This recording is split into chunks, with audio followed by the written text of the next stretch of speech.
Please join me in welcoming Dr. Julia Esparza-Brown. Dr. Brown is a professor of special education at Portland State University. Prior to joining PSU, she worked in public schools as a special, bilingual, and bilingual special education teacher and a school psychologist. Her teaching, research, and publications focus on the intersection of language, disability, race, and culture. And she is a passionate advocate for equity in education. Additionally, she regularly consults and presents nationally and internationally on these issues. Dr. Brown recently completed a 4-year term as an elected school board member for the largest school district in Oregon. Currently, she is principal investigator of a personnel preparation grant through the Office of English Language Acquisition to prepare diverse special educators and to improve literacy outcomes for multilingual learners. Dr. Brown recently completed work as a principal investigator on a model demonstration grant funded through the Office of Special Education and Rehabilitation Programs that investigated culturally and linguistically responsive literacy interventions within an MTSS framework for English learner students at risk for or with disabilities, known as Project Lee. She's been principal investigator on 4 federal personnel preparation grants. Her current co-authored book, Supporting English Learners in the Classroom, Distinguishing Language Acquisition from Learning Disabilities, is available through Teachers College Press. Dr. Esparza-Brown, it's my pleasure to welcome you virtually to Pennsylvania, and I will, I think, turn it over to you. Thank you. Thank you so much. I'm glad to be here. Actually, maybe someday I'll get to Pennsylvania in person. That would be fun. I think we're going to start with a poll. Is that correct? I'd love to hear who all is in the room. I'm thrilled to see so many of you today. And what roles do you play in the schools? So, oh, good. Thank you. I see numbers coming up. We have a really nice mixture of different roles. And if you're an other, maybe put that in the chat. What is your role? Okay, special education, school psych, ELD specialist, lovely. Let's see, who do I have? Okay, great. Instructional support teacher, remedial specialist, awesome. Well, welcome all of you. I'm so happy to be here with you. Great. Thank you for doing that. I am going to now pull up our PowerPoint. And let's talk about what we will be doing together for you this afternoon, for me this morning, as I'm here in sunny, well, not sunny, cloudy Portland, Oregon. All right, so today's the second in a series that hopefully some of you were with us last time. We'll be building a little bit on what we talked about last time. And then looking at new information, particularly around across the tiers. So I do want to acknowledge that this work is part of my team's work as well, with Dr. Amanda Sanford and Dr. Sheldon Lohman from Portland State. So we have worked closely on these issues for many years. I'm not going to take the time to read the session description, but here it is to remind you of what we will be covering today. And the objectives, we will be looking, having a focus today on testing, assessment, and evaluation, and database decision-making, which is incredibly important with any system to determine, which students are on track and which students might need some support and which students might need a closer look. To see the kinds of intensive supports they might need. We will review the basic principles of MTSS and then assessment across the peers, talk about issues of reliability and validity of our instruments, and the importance of collaborative teamwork, including parents in all decision-making for multilingual learners. So what's in a name? We use many terms for students that qualify for Title III services. The most common terms still used by the federal government are English language or English learners. English language learners is another term. In the Portland area, emergent bilinguals is very common. I will be using MLs for multilingual learners, again, to emphasize the assets that they bring as having more than one language. Here's the outline of today, and let's get started. Okay, so this comes from a chapter I wrote on multilingual assessment. Equitable assessment for multilingual learners should rely less on a traditional assessment paradigm focused on within student factors to instead examining students' context or ecology and alignment to curricular assumptions as a first step. So our first take is always to see what is going on with the context that may be the barrier for students learning, rather than starting to look at those within child factors. So that's our frame. As a reminder, here's Pennsylvania's equity pillars. And so our discussions really fit into your overall vision for equity in Pennsylvania schools. I just went over the terminology. But I want to make emphasize the last point here, and that is regardless of whether students who come from homes where English is not the language spoken or not the first language spoken, whether students qualify or not for an ELD program, it must be understood that their language and communication development are not comparable to a native English speaker. So our children that have 24/7, 100% of their language input and output in English, our language learners have a mixture of languages in there. So it's really difficult to compare their progress and their needs with that of a native English speaker. And that's going to hold true for those that exit the ESL or ELD program after X amount of time. Even though we label those students as fluent English proficient, it is still true that they have not had the language experiences as a native English speaker. So there may be some additional supports that are needed if you start to see a student struggle. Okay. And who are multilingual learners? Well, we lump them into one group: English learners, English language learners, multilingual learners, but there's such a diversity within that group.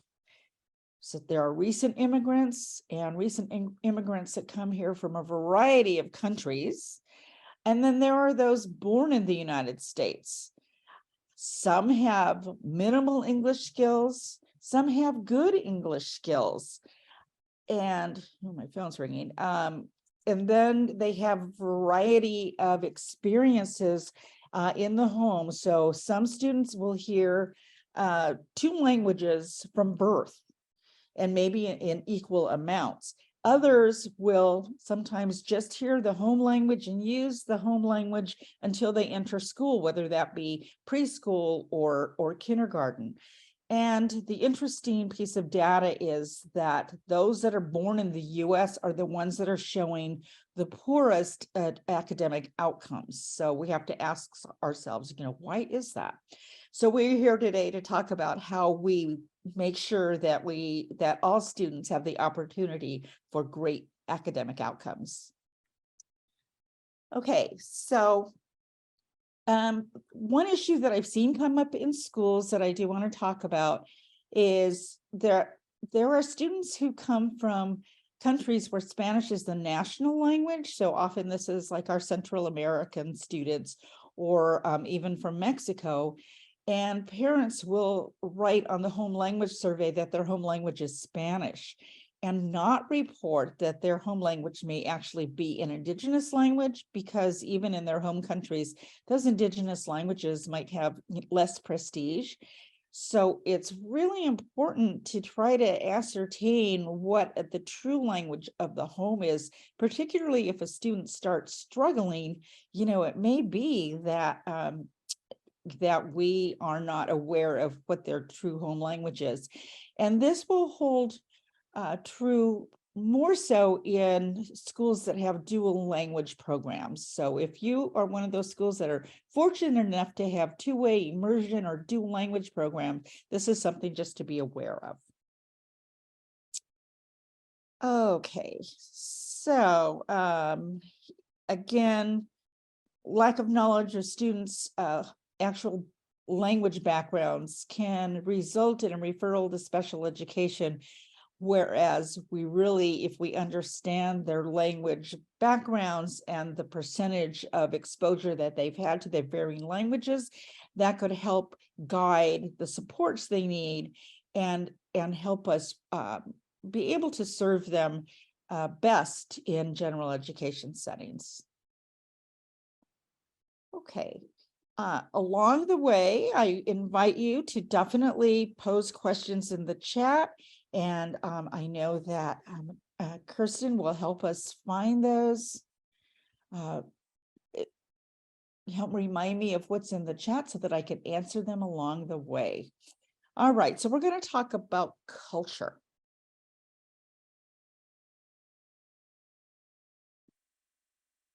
So here's what we're going to do. I want you to look at this picture for 5 seconds. So I'll count in a second. Quickly describe it to yourself. And okay, here goes. 1.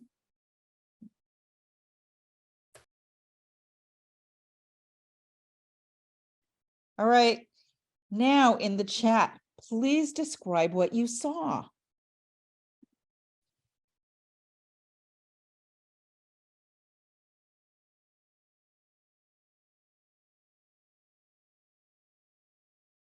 Got an aquarium with 3 fish, aquatic animals, 5 fish, fish swimming. It's going really fast. There's a lot of people in here. Someone saw a frog. A couple people saw frogs, plants, green water. Yep, great. Bubbles. Oh, awesome. Okay. So here's what research shows us. So this is interesting that I love the diversity of the answers. And so what this is a test that was developed to understand a person's worldview. So the image, yes, as you saw, was an underwater scene with large fish, small fish, bubbles, and seaweed. So when people from varying cultures viewed that picture, they had, they looked at different aspects of that picture. And so that's what I'm seeing, this diversity in the chat, wondering about your own backgrounds. So for example, what these researchers found was Japanese and American participants that they studied this on differed in that the as a group, Americans tended to only notice the bigger things, the larger fish, but not the peripheral images. And the Japanese group tended to look more holistically at the image and comment on the environment and the characters. So this Michigan fish test shows how important culture is in shaping the way that we see the world. And that's going to be true for our students. And sometimes there's, disconnects between the way that our American curriculum, the assumptions that we make, and the diversity within our classrooms. I love these answers with the ones with the details. Wow, you got a lot in there in 5 seconds. And I'm wondering about your backgrounds. Do some of you come from a diverse background, and wondering what those differences are, how true this Michigan fish test holds for you all. So something to think about. So the question next is, how might diverse worldviews manifest in schools and in your classrooms? So just think about that for a moment. And then write your thoughts in the chat. So how might this impact then answers that you might get in class, or answers you might get on tests, or questions that you might get from students even? So what are the ways these diverse viewpoints might manifest in class? Think and react differently. Yes, collectivism versus individuality. That's going to be a big one. And sometimes we get that, and that what that looks like in schools is cheating versus students thinking that they're just supporting their peers and being successful on a task. Okay, so you probably had that happen. Questions might reflect different things to different students. Absolutely. different background knowledge. So that's what we're going to talk about that later. It's important to build this common knowledge rather than make assumptions. Great. Oh, I love the responses. Great, keep them going. Awesome. Okay. So with that as a framework, thinking about, yes, we have a very diverse population and it's only going to grow. So as we think about our multi-tiered systems of support, which is a very effective way of supporting all students if we have certain factors in place within our systems, and that's what we'll be talking about today. So looking at the usual triangle, tier 1, the green, universal instruction or core instruction that we say about 80% of students should be successful. Tier 2, those students that need a little extra support, what we call strategic. About 15% or so students may need that level of support. And then tier 3, we say about 5% of students may need the most intensive supports. So thinking about that proportion and thinking about who is being successful in our classrooms, and also looking at, are there group issues of students that might be further behind other groups of students.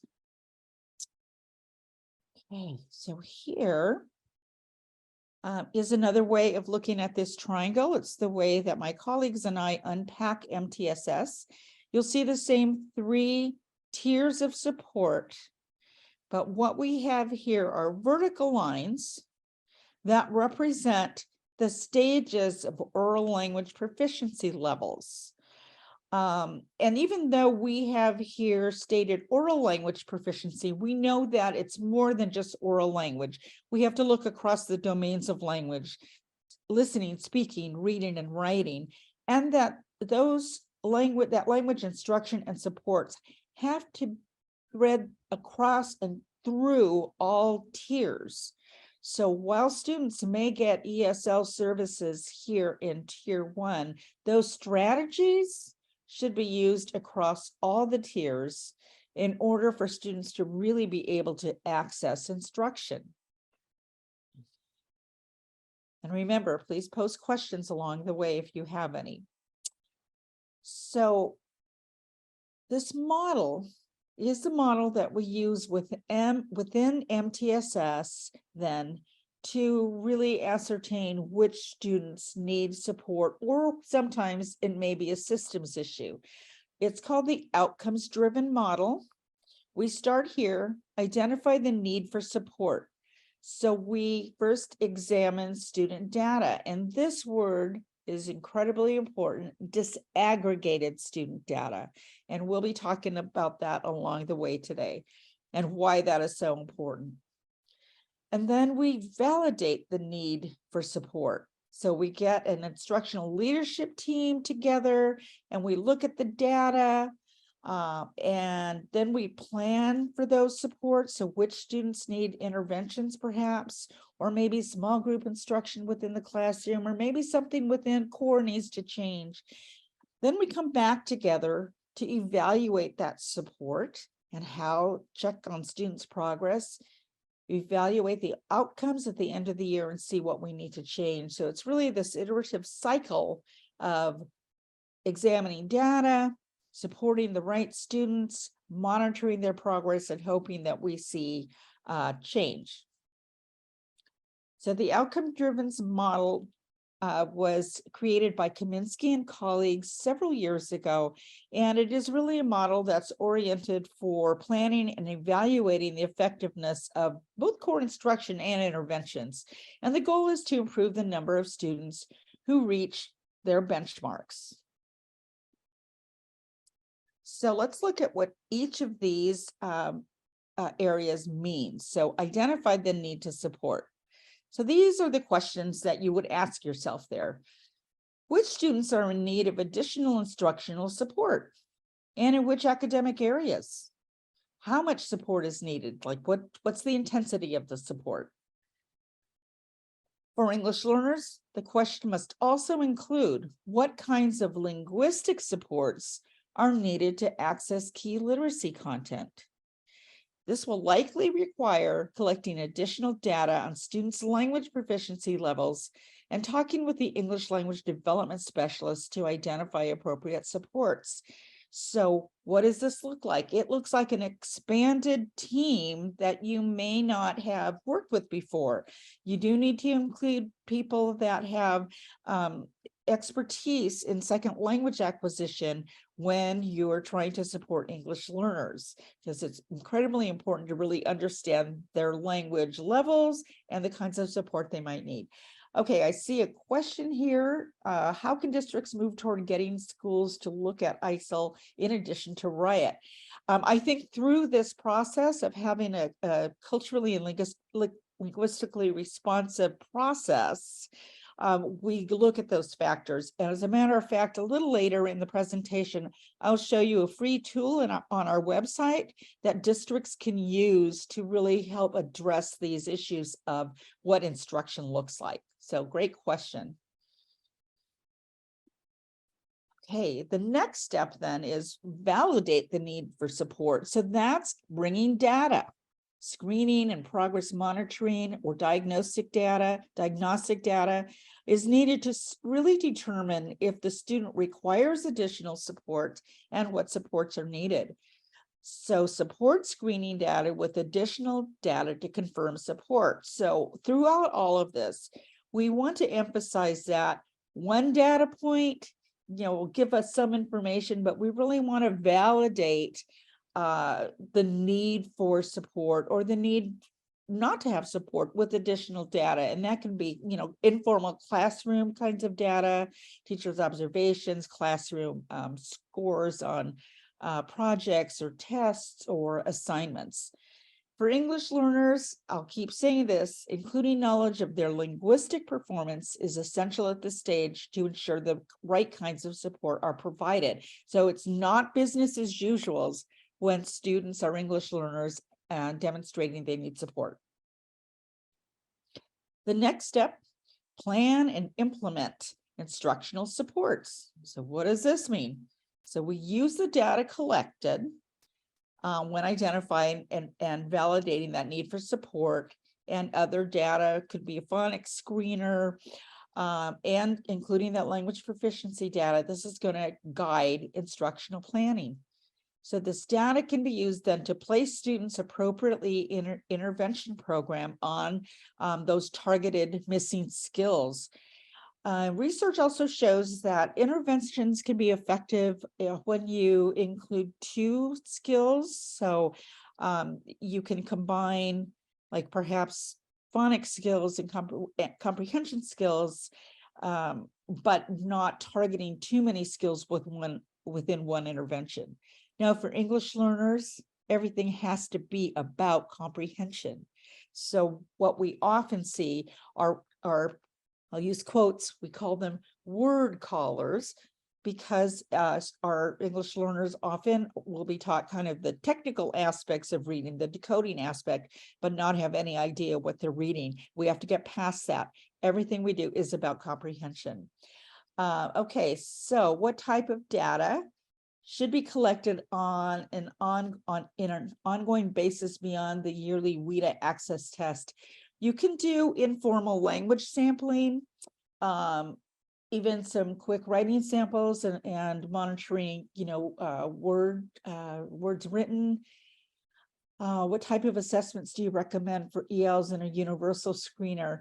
So I do recommend, in Oregon in particular, we use DIBELS and the Spanish equivalent EDEL or Acadience. Easy CBM, I believe, might have an English and Spanish. And I'm going to put this in the chat. Core Reading, and it's an assessment book, has a process for creating probes. So for example, if you have students that have a home language that is not Spanish, but you have somebody like a teacher that speaks that language, you can create probes in a language other than English or Spanish.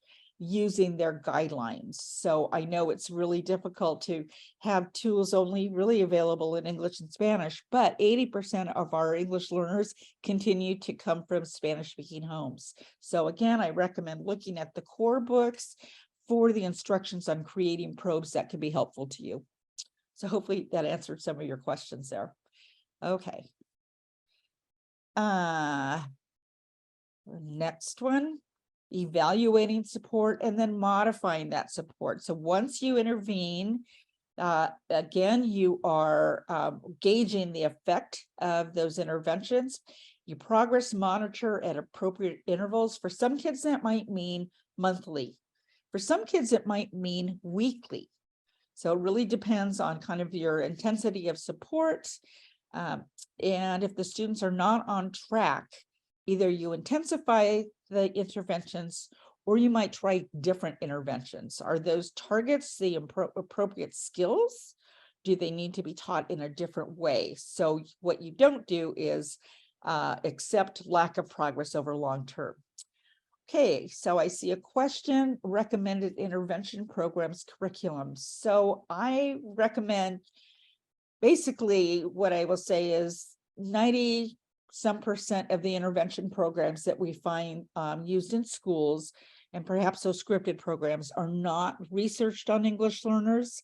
So we know that there's going to be missing language supports and maybe, you know, concepts and assumptions made that may not be within the students' world knowledge. So later in the presentation, I will be talking about a framework that we use in order to provide kind of enhancements to the intervention programs that you're using that have proven helpful to English learners. So stick with me and I'll get to the instructional piece at the end. So good question. Okay, and then we do want to review at the end of the year, really look at your data, see who you've supported, and make sure that we are making decisions so as not to have English learners be at the bottom and be receiving interventions for 4 years in a row. And I also see this commonly, that we're afraid to make those referrals to special education if a student is an English learner because worried that it's really a language issue. So it's always going to be a language issue, but is it also really a learning issue? So we'll be talking about meaningful intervention and at appropriate times, and not letting students languish in interventions for years at a time before deciding in 5th grade, oh my gosh, they're about to go to middle school. Maybe it's time for a referral when we've had years of data showing that they are not making meaningful progress. So that's something I want to caution us. Okay. So now let's look at the evaluation, assessment, and testing, and it is a multifaceted process. Okay. So there is a difference between those terms, evaluation, testing, and assessment. So we're going to look, what do they mean across the, what's the difference between all of them? So evaluation then uses data collected through testing and assessment to determine what extent the educational objectives are being met. So it's a big kind of overall. So if you see the little graphic on the screen, that's the outer layer. So that's the big idea. It is the systematic gathering of information. What for? To make a decision, to make an educational and informed decision. It focuses on ideas about the curriculum rather than the performance of an individual. Oops, I see some typos in this presentation. I'm sorry. The judgment is based on criteria and evidence. It makes decisions about the effectiveness of instruction, a curriculum, a course, and it could be a program evaluation as well. So again, it's that umbrella term. Assessment, on the other hand, if you look at the graphic, is kind of that middle layer. It's a systematic process where you gather multiple sources of data evaluate the data, and then use that to make instructional decisions and future instructional planning.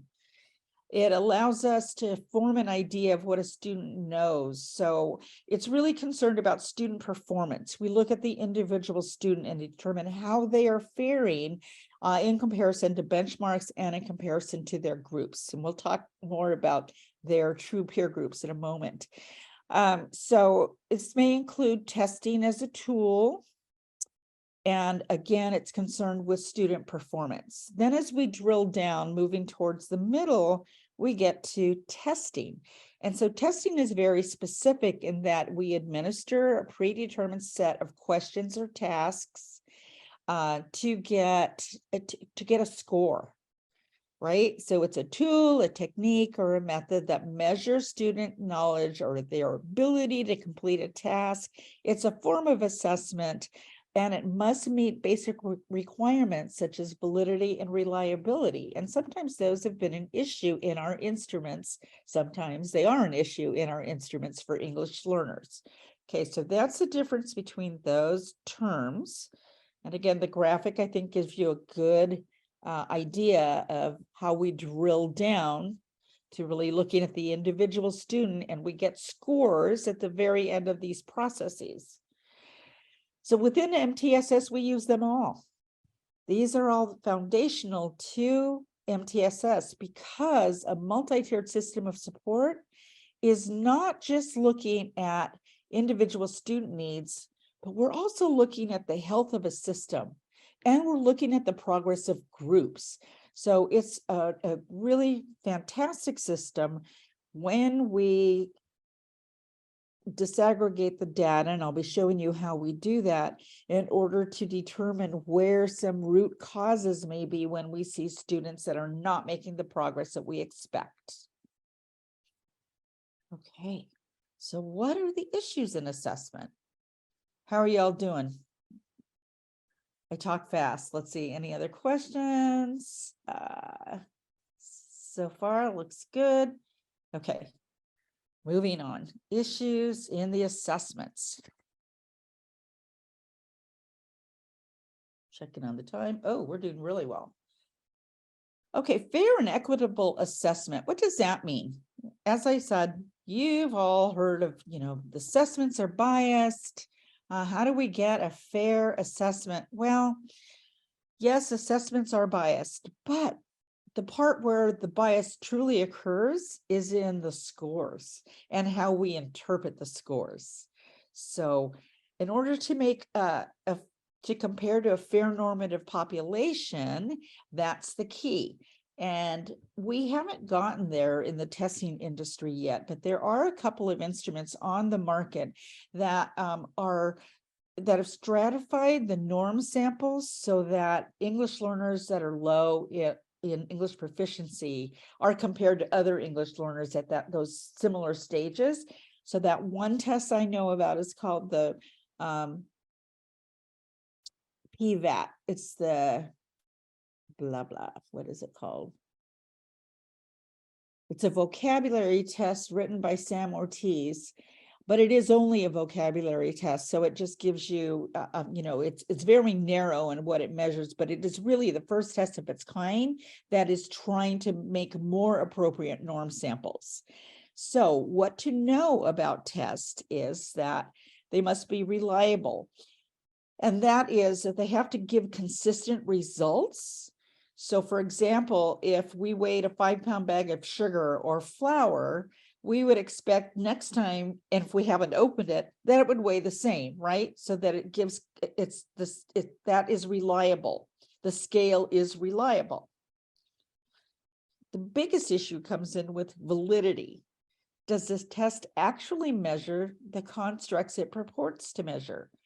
So for example, we've all seen this. If a test is designed to measure a student's mathematical knowledge and it does so using word problems, what might be a confounding factor in there?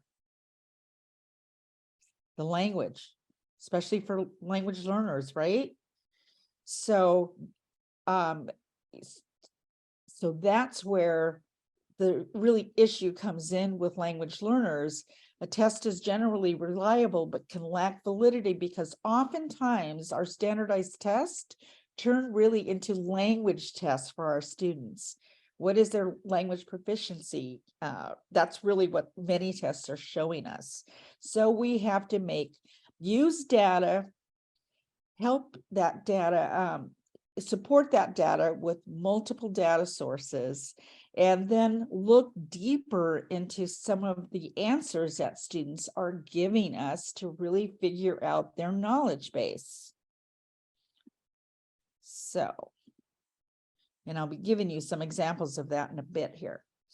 So let's look at our instruments.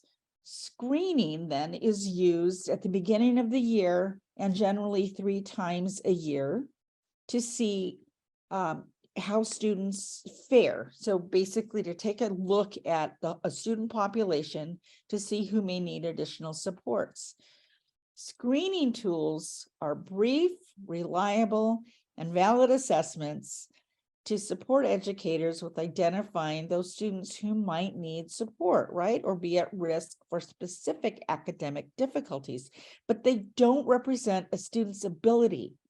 They just represent what a student's skills are at one point in time. This is incredibly important because I hear, and I continue to hear it from a lot of people in the bilingual or EL field, we don't like these universal screeners. They make our students look like they don't have any knowledge. They makes it look like they're dumb and they're really smart kids. Of course they're smart. All these tests show is that they may not have that skill at this point in time, particularly if it's a skill in English and that's not their home language. What these screening tools show us is they need to learn that skill. Now, to learn that skill, if you're an English language learner, may mean you need to learn the skill, but you also need to learn something about the phonology that they need to be successful in that skill, because we might be screening them to hear or sounds that are not native to them. And it's really difficult to pinpoint and hear sounds that are not native to you, because pretty much the brain at a year sloughs off or prunes cells that you don't need for let me start again. The brain at birth is created to really learn any language. But at about a year, the brain prunes. And so what you're left with is then the ability to learn and hear the sounds in your environment. So therefore, it's harder to learn a second language as you mature, right? So if a student isn't hearing our long A sound, for example, if they've never heard that, then when we test them on a screener, that might be what they're missing. So it's really a gauge of what we need to teach. And that's what screeners are for. They're like a map, a roadmap of what students need to learn. So the goal of screening is not about, oh, this kid's a weak learner. It is to determine what we need to teach. Now, progress monitoring, we might use the same tools. So they're also brief, and they're a means of just estimating how students are progressing in their acquisition of the skills that we're teaching. Now, progress monitoring can be formative, summative, diagnostic, or standardized. Mostly, progress monitoring tools are very often the same screening tools that we use, again, because they're brief and they have multiple versions so that we can validly test over time. So the goal is to monitor learning and progress and provide learners with direct, specific, meaningful, and ongoing feedback to improve learning. And it's really providing teachers with this meaningful feedback, so then we can guide our instruction or change it as needed.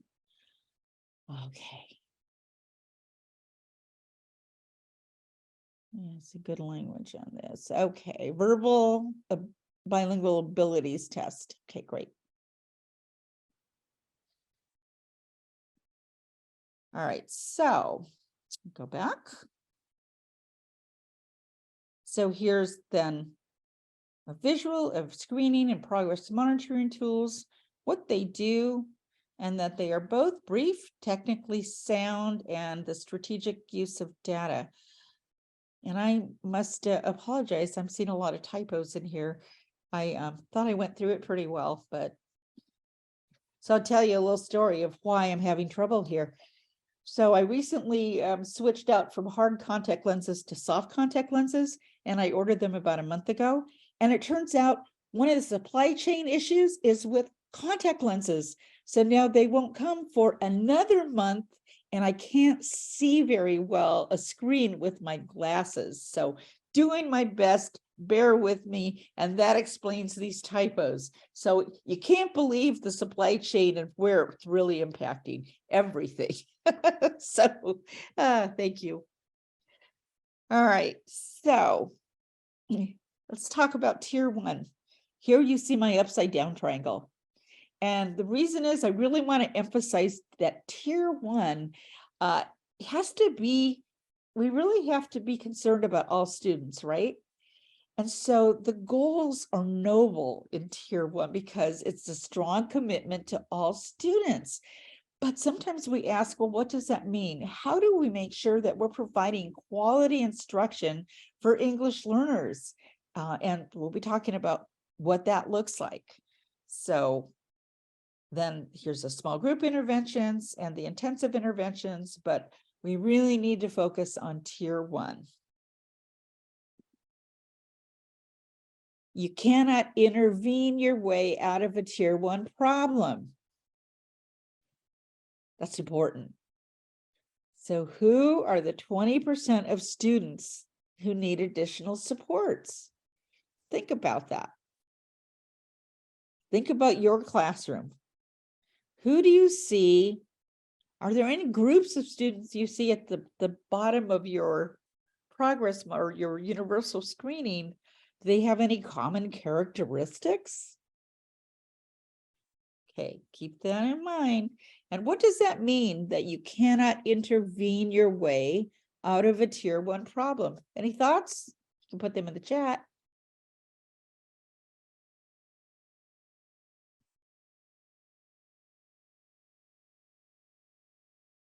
What does this mean? Wakes you up if you type. You have to teach first, not enough bandwidth to support that many students. You have to have a quality tier 1 instruction in place, or you're not going to see student growth. Yes, absolutely. You have to have quality tier 1 programs for everybody, right? So I get sometimes asked these questions. Well, I have this large group of English learners that, that need support. So can't I just move them all to tier 2? Is that the way to do it? So that we're providing large groups of English learners tier 2 instruction? No, it goes back to core. If that's the case, then it's a core problem. So we need to adjust our delivery in tier 1. So, okay. And we do that by making data-based decisions based on our assessment instruments. Here's another question I get asked all the time. Do you have this question, or have you heard anybody ask this question? Are curriculum-based measures like DIBELS, like EasyCBM, like what's the other ones? Any screeners that you're using, are they valid for English learners? When we are collecting data on oral reading fluency, is that the same predictor for English learner as it is for an English only student? Well, the research shows that yes, screeners, curriculum-based measures are also highly predictive for English learners. Now, we also know that oral reading fluency scores are really a proxy for comprehension, because the idea that the more automaticity a student has at reading words, then they will be able to have better comprehension.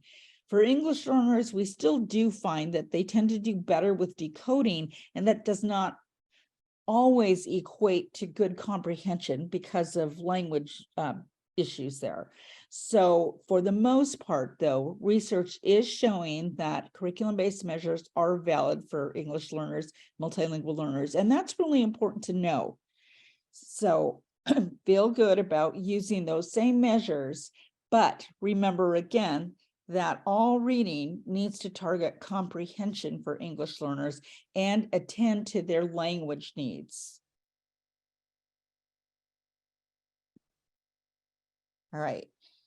So now we're going to look across the tiers and talk about the kinds of assessments that we see across the tiers and basically the goals of those assessments.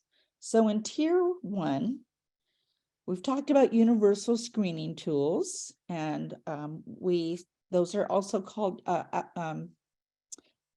general outcomes measures.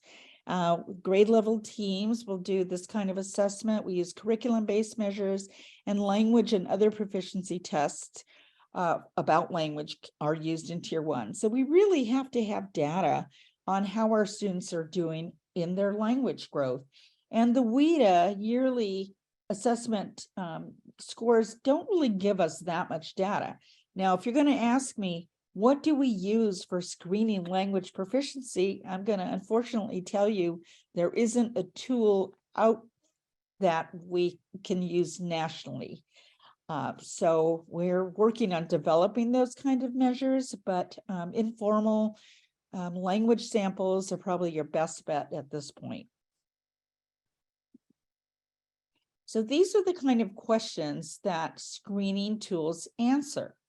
So if we want to know what percentage of my students are meeting benchmarks, or which students need additional support to meet benchmarks, and in which academic areas, or how many of my students really need more intensive support, like in tiers 2 and 3.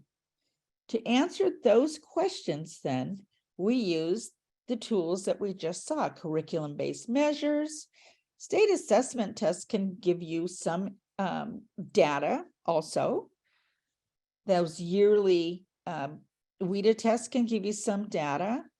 And again, DIBELS, AIMS-Web, these CBMs can give you useful data, and you can administer those frequently. Now, are they perfect? Now, let's talk about the key issues then for multilingual learners. We really have to ask ourselves, is scientifically based instruction in place for targeted students that are aligned to their cultural, linguistic, and experiential backgrounds? Now, why do I say experiential backgrounds too? What does that have to do with it? Thinking back to our fish test, right? And the assumptions that we make, or our worldviews. So, and then based on our language proficiency data, what are students' current language instruction and support needs? So these are questions that screening tests can answer. We can use, in the blue, additional data points to help us answer these questions. And we have to ask ourselves, what does instruction look? And are there large groups of certain characteristics of students, English learners, that are not making the progress? Then again, that's more of go back to tier 1. Okay, so questions that guide assessment type for instructional planning. So the questions that we ask that formative assessments can help us answer are, which skills do we need to focus on? How much support do students need to make grade level benchmarks? And then summative assessments can answer, did the student master the objective or specific skills that we taught them? And here are the type of assessments then that can answer these questions. So your own program tests that come with your curriculum can help answer. Phonics or skills inventories, mastery measures, end of the unit tests that you have in your class. All of those can help us answer, how's our group doing? And what more do I need to do for them to reach benchmark? So here are the issues for English learners or multilingual learners. Ask yourself, do the students currently have the language skills needed to access the instruction and demonstrate the target skill? So look at your WIDA scores. Are students making progress in language? If a large gap exists, what short-term goals can help you close the gap for groups of students? Or is a student having difficulty mastering the skills because of language or other barriers? Again, you'll hear me emphasize language. Language.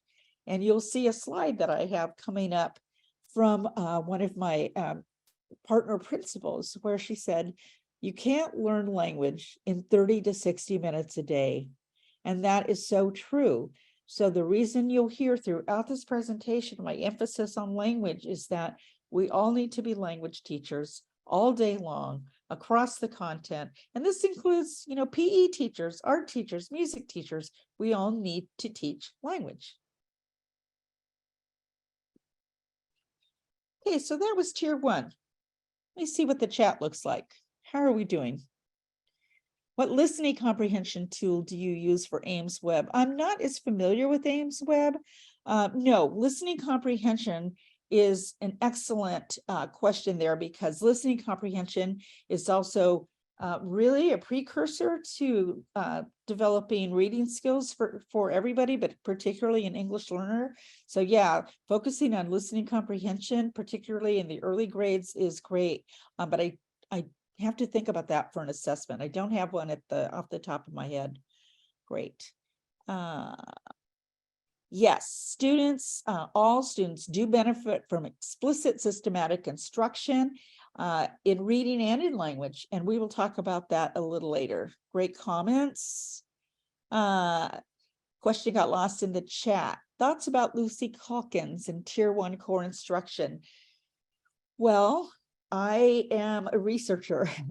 And so I base a lot of, my work on what the science says, what the research, what the evidence shows. And there really is not a strong evidence base on Lucy Calkins and balanced reading. So it is not what we teach in terms of teaching literacy to our preschool, our pre-service teachers. I know it's been very popular, and there are some aspects about it that are certainly laudable, and that is, we want all children to love reading. And that's really important, that children love books, that there's a joy in reading. But I think that explicit systematic instructional piece is really the key to helping all students learn to read. So thank you for that question. Okay, great. Hopefully if I don't answer a question, you can bring it back, okay? So tier 2, mostly in tier 2, what we see is we focus on progress monitoring tools. And we look at the progress in terms of groups, but also of individual. And use more specific tools like a phonics inventory or specific mastery assessments to help us determine, who might be making appropriate growth or who might need more support. And so here are the questions that these tools or these assessments can answer in tier 2. Is a student or group of students growing at an important rate to meet key grade level benchmarks? And if students are growing at a less than expected rate, what do we do? How should we intensify that instruction? Do we need to increase the time, the intervention time? Do we need to reduce the group size? or increased instructional intensity. And these general outcome measures can help us answer these questions. Now, for multilingual learners, we want to look at them as a group. Are they growing at a lower than expected rate as compared to English-only peers? And we'll delve into this issue in a little bit. Is the student responding to intervention in English? Or if you happen to be in a system that can offer that in a home language, in a dual language program, how are they responding in that language? Is one stronger than the other? And what specific supports are needed to address the gaps? And that's what our PLUS framework that I'll be sharing with you later really helps to do, is to remember that we have language supports and make sure that students are that have the background knowledge to access that curriculum or that content.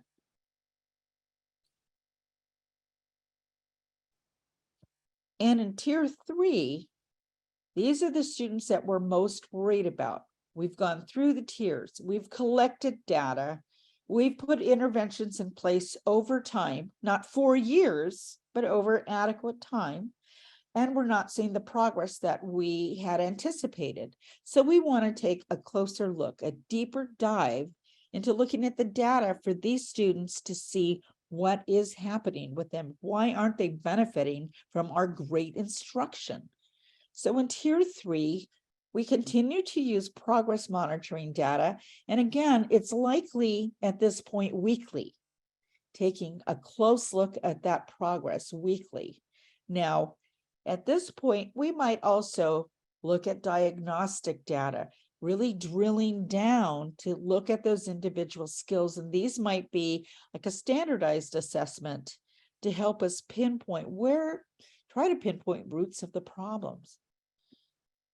And these are collaborative problem-solving teams at this point, usually with specialists. So the question here is there a concern the student might have a disability?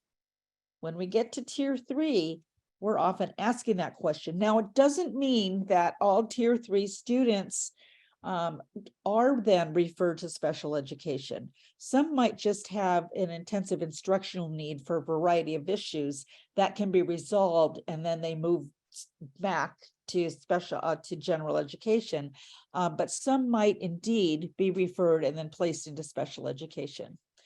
So we compare rates of progress to appropriate comparisons and ask ourselves, is a student making lower than expected progress as compared to true peers? And we'll talk about this true peer in a moment. Then there's special education.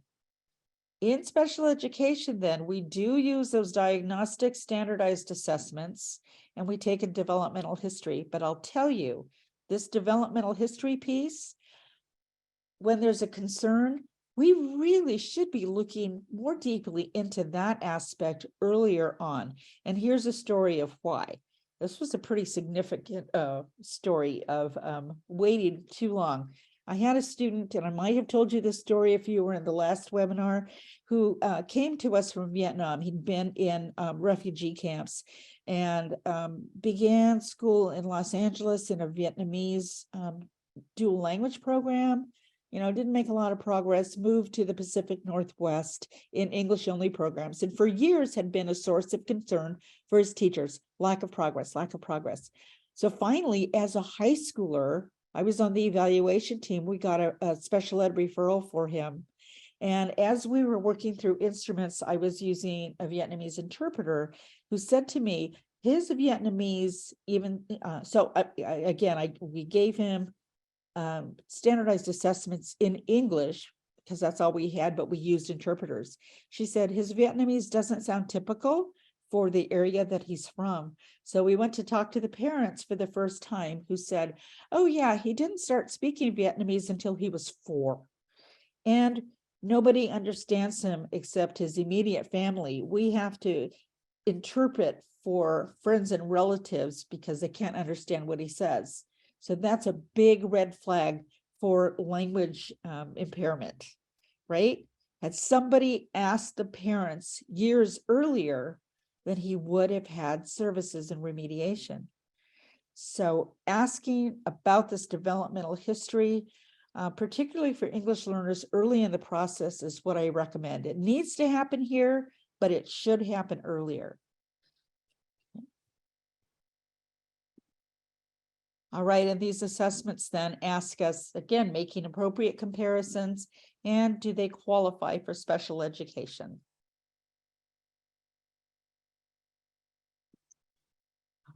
Okay. All of this data then can really also be a program evaluation. So asking ourselves, how did we do in getting most of our students to meet key or grade level benchmarks at the end of a specified time frame, maybe at the semester, maybe at the end of the year? And what percentage of our students meet state standards? And we want to disaggregate the data by student groups to see how they did and make changes in our program if we are seeing inequitable achievement rates. Okay, so that's kind of the big idea of the varying types of evaluation, assessments, and testing that we do within a multi-tiered support system, and then how it can help address really the questions that you should be asking about students' progress for all and for some. Okay, so I'm going to stop a moment and give you time to process that. You have questions, put them in the chat before we move on. We're going to talk about the language and culture of tests.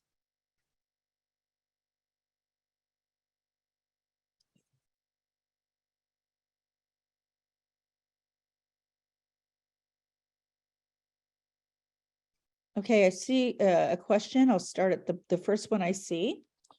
Could I speak to when an EL is eligible for tiered support? Should a newcomer without literacy skills in their native language receive reading intervention? So I think that maybe this is a kind of a nuance of language. Do they need intensive support? Yes. Is it an intervention because we think they have a disability? No. So they do need instruction. Maybe it's called an intervention. And this may be a high schooler. So no matter at what age a student comes in and they don't have literacy, they need instruction. And that instruction should be based on the foundational reading skills. Now, what we do know from research is that phonemic awareness is not necessarily, shouldn't be overemphasized with older students, but they're going to need some of that instruction too. So we just have to meet children where they're at and provide that instruction. And whether it's called an intervention or instruction, it doesn't really matter. If we know they don't have literacy skills, we can move them up to the most intensive supports because they need to catch up and we need to get them literate. So I hope that helps answer that question. Are there specific questions or parent developmental input forms you recommend specific for ELs? I know we're often encouraged to use a lot of informal data in our SPED evals with limitations. Yes. In my book, I actually do have, I don't have my book handy here by me, like a questionnaire, a parent interview. So my book is available on Amazon if that's of interest. And if you do a search, you could probably find some of those online. But yes, really ask. Parents have the answers. You aware of research on older multilingual learners in MTSS? Yes, the supports, it's still important to have kind of the range of supports and the intensity of supports that we have in elementary schools. I think the biggest issue is something that I just talked about, and that is secondary teachers are not often prepared as literacy teachers. So they're prepared more as content area specialists. Yet some of our students, particularly if they are newcomers, may come in lacking literacy skills, and we need to have instructors skilled in teaching early literacy, even at the secondary level, because again, we don't know who's coming in the door and we have to meet children where they're at. Okay, another question. Evaluating English learners for special education. What do you recommend for testing when L1 materials are not available? Does using interpretive invalidate? No, so what I recommend is looking into the work of Sam Ortiz of St. John's University in New York. He has an interpretive framework. I'll put that name in the chat. He's an old colleague of mine. Well, we're both old, but we've been long-term colleagues. St. John's University, and he uses culture, language, interpretive matrices. So your evaluation teams might want to look into that. It is a framework in which to interpret standardized test scores in a way that accounts for students' language backgrounds and cultural knowledge. So it's about the only thing out there. And as I said earlier, it really isn't the tools that cause the bias, it's the interpretation of the scores. Okay. I will talk about a peer group in a little bit. We'll really delve into unpacking that true peer group. Let's see. If a newcomer comes to a U.S. school with low literacy in the L1, should we be attending to the literacy needs in their L1 or just get right to English? Well, it's a great question. And also, so age might play into that a bit. It is easier for a student to break the code in their stronger language, particularly if that language is a transparent language like, Greek and Spanish that are one-to-one correspondence. But it depends on a couple of things. Our resources might speak to that. And yes, at the end of the day, students do need to become proficient or literate in English to live in this country. We don't want to invalidate their native language. But the important piece is that they learn to break the code in some language, right? Okay, great. Well, thank you for the questions. I hope that any suggestions on how to classify a student by tiers who has frequent educational interruption, traveling to visit family in home country for a month or more at a time for every school year. Yeah, and make sure that, we talk to families about those disruptions, although they're really important and necessary family connections. I know that they make during those times, but if you add it up, a student can miss a whole year of schooling by those monthly vacations. I would, again, what does a student need? Do they need additional support upon return? And is that best going to be given through a tier 2 or tier 3 support group? Yeah. So perhaps that would be the best place for them. Okay. Let's see. How are we doing on time? I think we'll go a few more minutes before we take a break. I will give you a little break. Don't worry. Okay, so let's look at the language and culture of tests. Now, I wish I'd put this slide earlier because I think it's a great reminder. Is this your classroom reality? Here's the teacher. Today, we're going to talk about stars. But look at the schema bubbles or what each student is thinking. Meaning, we make assumptions when we talk about a certain concept or we state a word, and our students may not understand that. I was observing a reading group once of a student teacher, and it was a math lesson. And she said to the students, I want you to match the pairs of numbers. And a couple of the students were English learners at a lower level, and they looked around, not quite sure how to attend to that task, how to do their work. What might have been difficult in that set of instructions? I want you to match the pair of numbers. Simple request, right? What might have been the barrier there for them? Any thoughts? It's like this cartoon. Good. I see somebody's responding. Pear, exactly. The common, probably the most common understanding of pear is the fruit, right? So they may have been stumbling on the word pear and what that means. So sometimes we give a simple set of directions without understanding how confusing that may be if we don't really demonstrate what we mean. Great.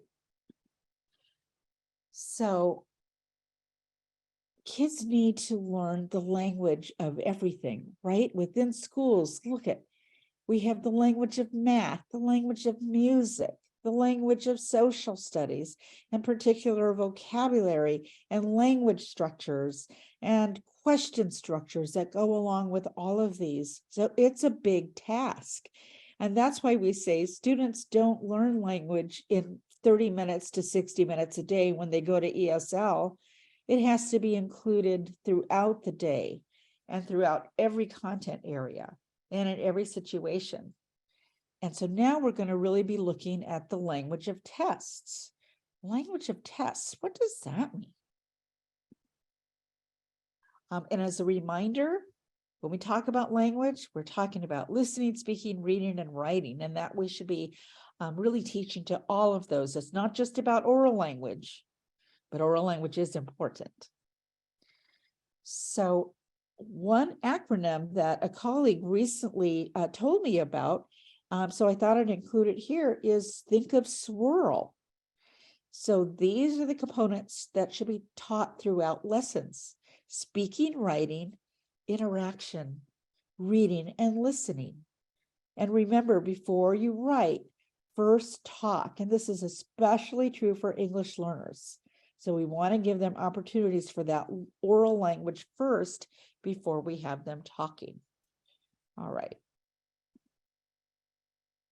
So we're going to have a little review here of some language concepts, and then I'm going to have you look at language of tests.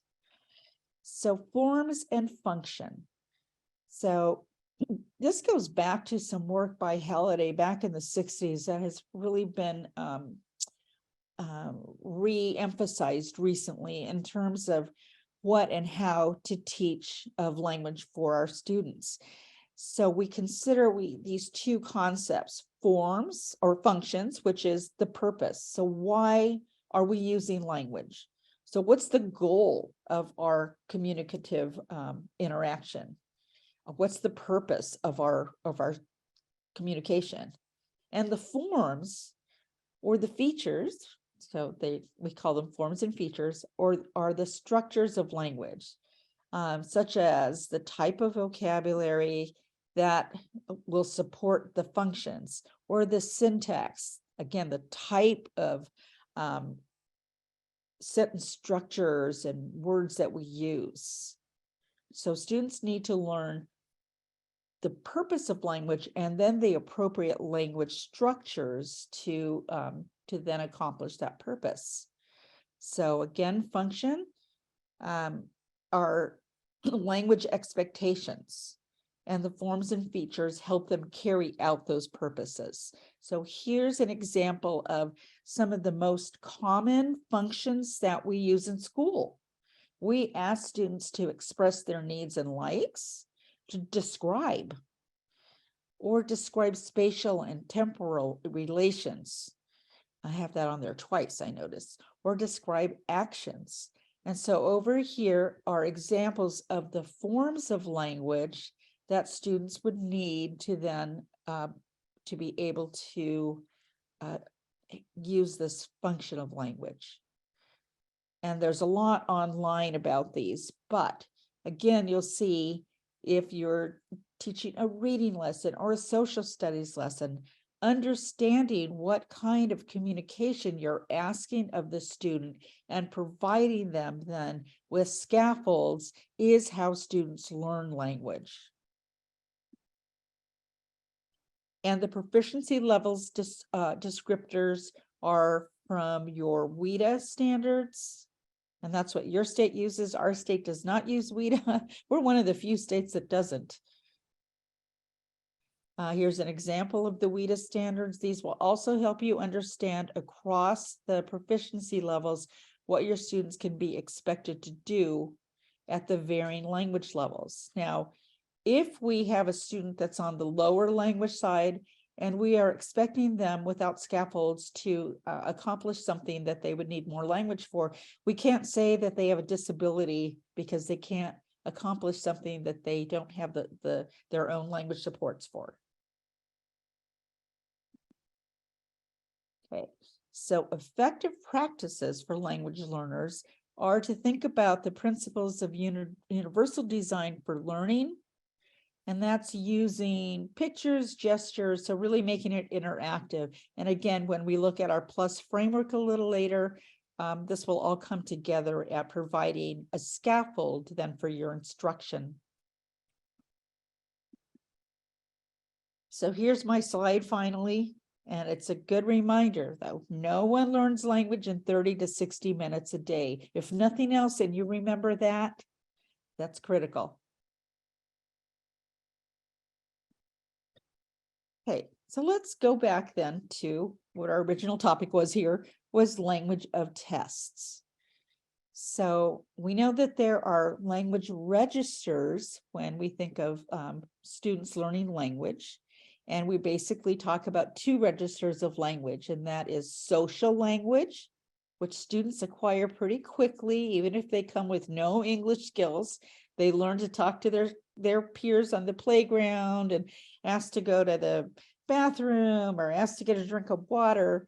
But even if they have a lot of language, spoken language, they may not have the academic language to really give them that support that they need to be successful in the school academics. So we have to make sure that we teach the formal registers of language, because that's what kids need to be successful in school and in the work world.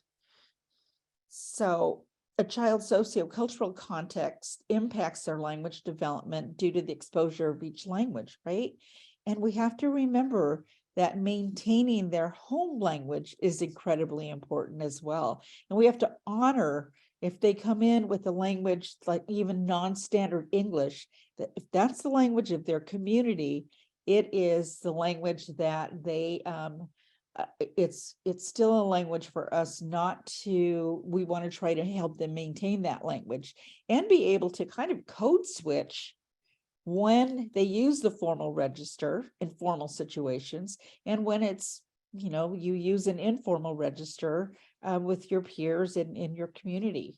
So a language, child's language even plays a role in how they categorize everything, basically, their world, right? So always respect what they come to us with, but we have to teach them that formal language as well. Because as you'll see, tests have formal language, and tests require very specific types of language understanding to actually try to get at the content we're trying to measure. So, for example, so here you're going to take tests now. Much of test register consists of if-then statements. So, for example, there are some rabbits and some hutches. If one rabbit is put in each hutch, then one rabbit will be left without a hutch. If two rabbits are put in each hutch, so and so. Okay, so what part of this item might be hard for multilinguals to comprehend?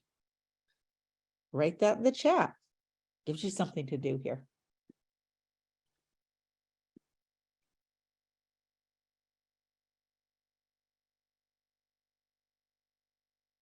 Great.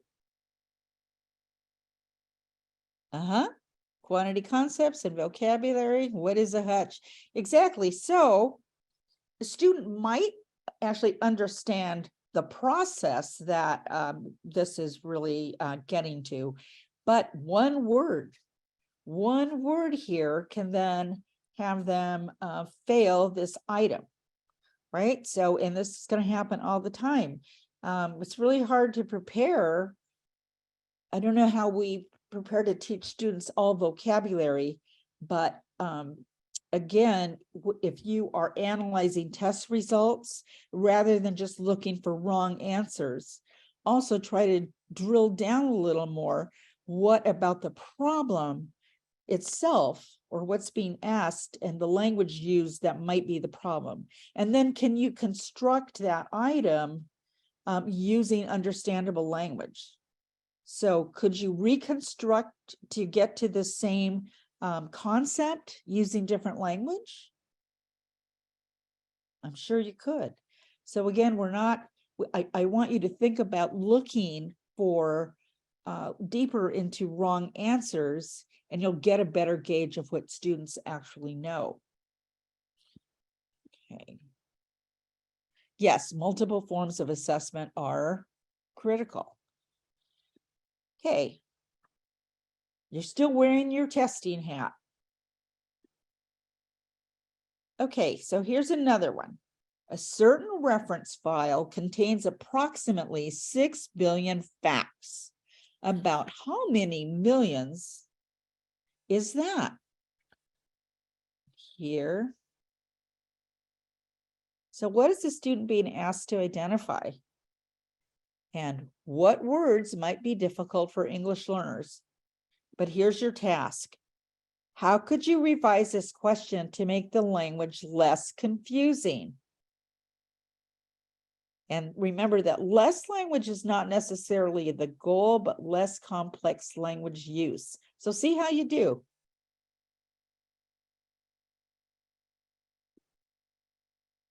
Take a shot at it.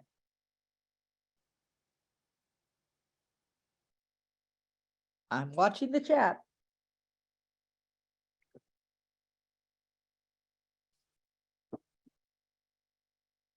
How could you rewrite that?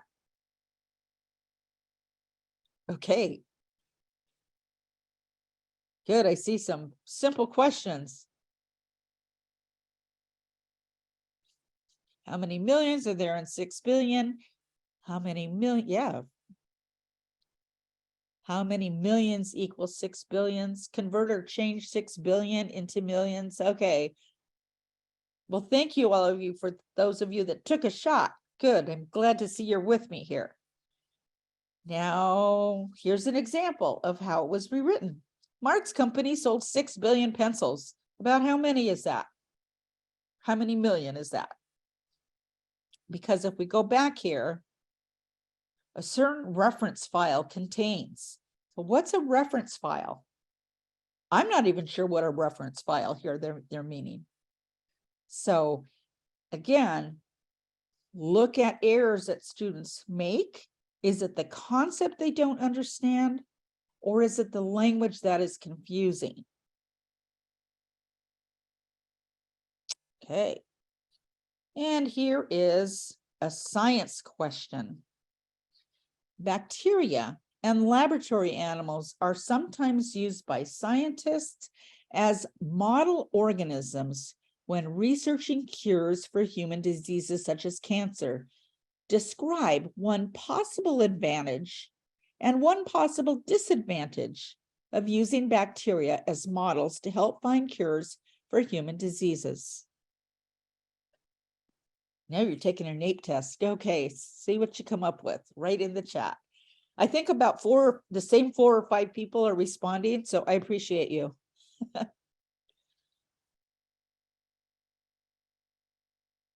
Yes, this is exactly what a standardized test question looks like. Yes, and you may not be able to do much with it on a standardized test, but I think the point is trying to understand the limits of standardized tests, and also in your own assessment practices, looking beyond wrong scores and asking yourselves, again, is it language that might be the reason for the incorrect answer, or is it they don't understand the construct, and maybe how to restate some of the questions, or when you're creating tests, thinking about this in the first place.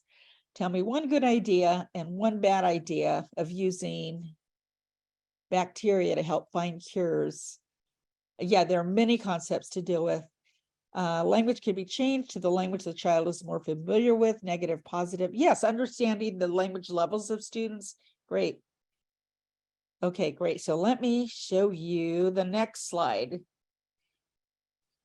So this was one student's response. The advantage, closer to being humans. Disadvantage, there's no such thing as a laboratory animal. All animals are our brothers and sisters and our spiritual teachers. We don't have the right to use or kill them unless it's for food. So what would you say about that answer? What thoughts do you have about who the student respondent might be? Yeah, maybe we should get rid of this question. That's a good one. Yeah, probably. But what about this answer? What would you say about this? The student is an animal advocate. Okay. Cultural responses to a science. This student's culture views animals as sacred. Yes. Very cultural response. Yes, absolutely. And that is the case. This student was actually a student from Hawaii, and it was very much their cultural belief. So going back to sometimes when a student responds to something and we're like, they're special education, they are so left field, okay, understanding that asking deeper questions about the why of the answer. Okay, and backgrounds matter. Here's another one for you, and then we'll take a break. 4 birds were sitting on a fence. A farmer threw a stone that hit one of the birds. How many birds were left on the fence? First of all, it's not a very nice question, is it? But what are some possible ways students may answer this based on their background?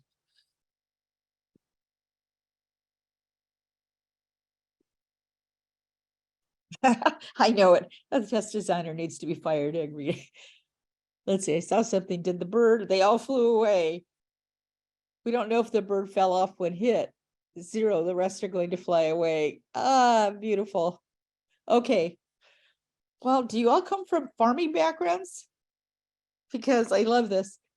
The common answer might be 3, but what about children who've had the experience of, throwing stones at animals? Yeah, they're all going to fly away. But so background matters. That was a terrible question, though. And then multiple choice true and false assessments may seem like a solution to requiring long written responses, but some cultures may feel inhibited in their ability to reflect and respect more than one perspective. So what are alternate ways of assessments that you could consider? So I'm not going to take the time to ask you to put that in the chat, but just some things about testing and assessment to consider when we have a diverse population. And at this point, I am going to have you all take about a 10-minute break. So we'll come back here in 10:40. Thank you for your participation so far. So I'll see you in 10 minutes, 10:40. Thank you. Okay.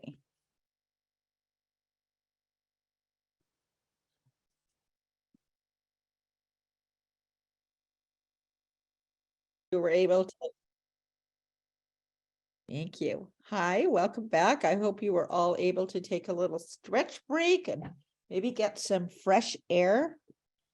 Not too much in 10 minutes, but thank you for returning.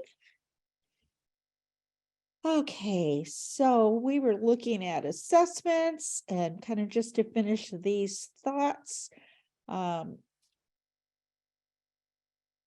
Obviously, to reiterate what I've said is culture and language really permeates all aspects of assessment.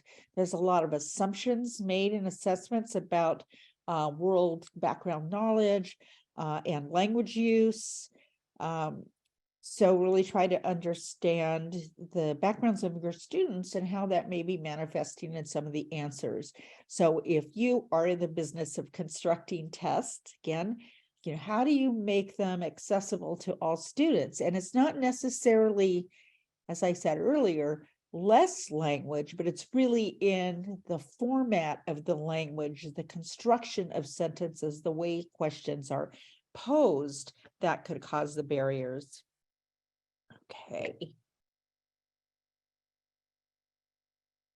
So culture and cognitions, we really have to understand students within really the construct of their background and how they've acquired language. So some cultures focus more on cognitive development, and others without specific types of cultural experiences, more abstract ways of thinking may not develop. Obviously, you saw, indigenous ways of thinking in terms of response to that science question earlier. So really learning about your student groups. So I'm curious, what are some of the larger groups of students that you have seen in Pennsylvania lately? So who's joining you in Pennsylvania?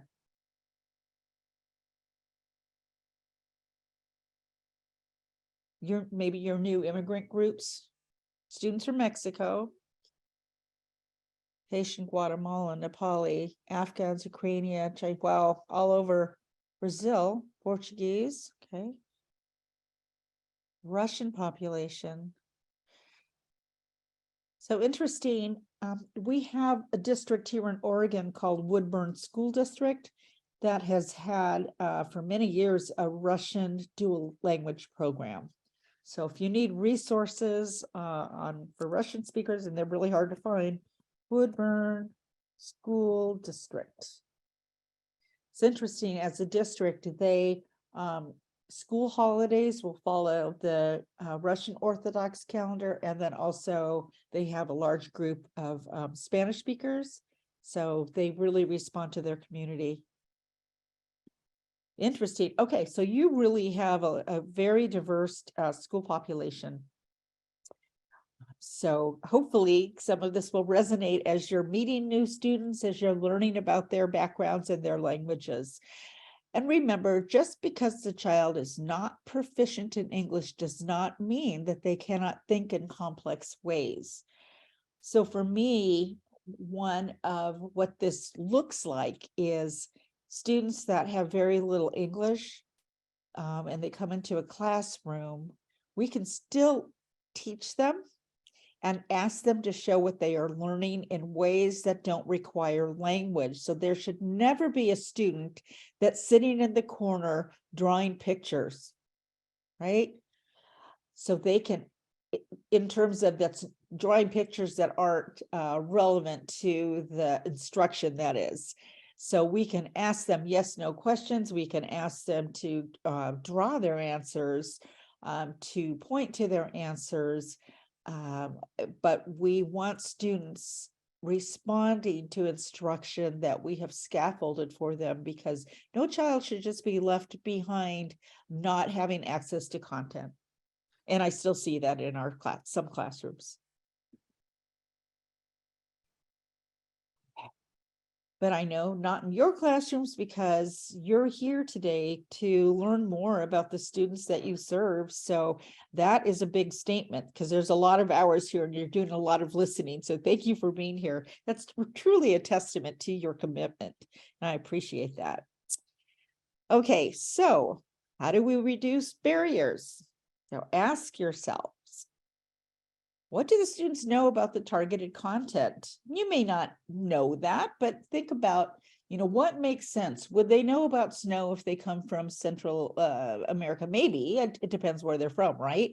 Would they know about, farm if they've come from an urban city? And that holds true for all students, right? So what do we know about students' background that would then help them access the content or a particular instructional unit or not?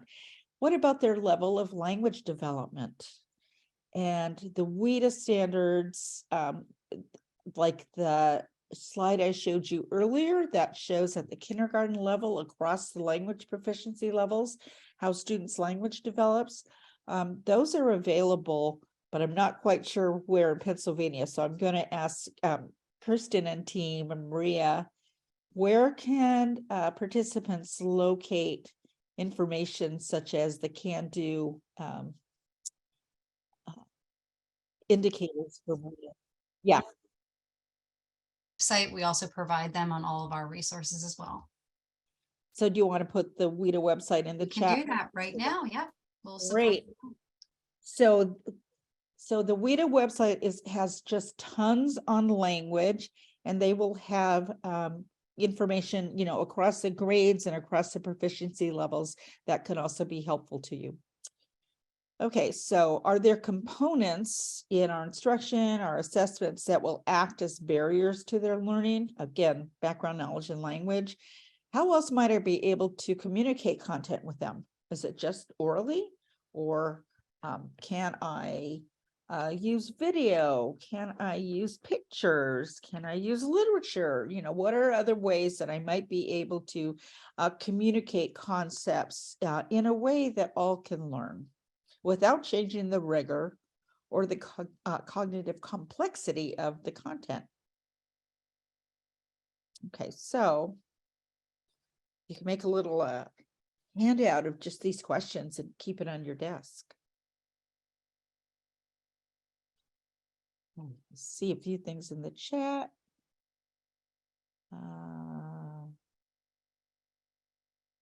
Yeah, I'm sure you're seeing students with what we call students with interrupted formal education. I'll talk a little bit about them coming up here. Okay. Now, we've talked a lot about diversity in terms of language and culture, so we're going to switch it up a little bit here to also look at learning diversity. So what does learning for some students look like? So you get to experience this. I love this quote. I've been using it forever and ever, and I think it comes from a song, a really old song, and it says, "Todo es según el color de cristal con se mira." So everything is according to the color of the glass, or really the lens in which you look through. So how do your students experience learning? In a multitude of ways. So I'm going to put this on and try to read this.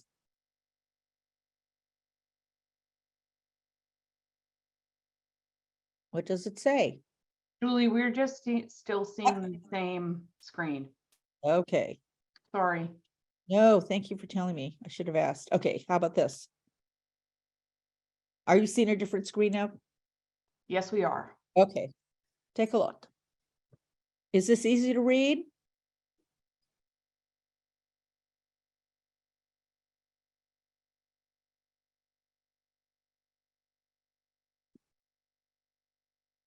What do you think of this? No, it's not. My eyes. Okay. So that, excuse me, is one way a student that experiences dyslexia, one of the manifestations. So that's how text may look like to them. So how is that going to impact their learning? What behaviors might you see if that is what they experience daily, 24/7? And what might you do? Would you then give them large passages to read? Would there be ways of scaffolding that content? Could they do some books on tape?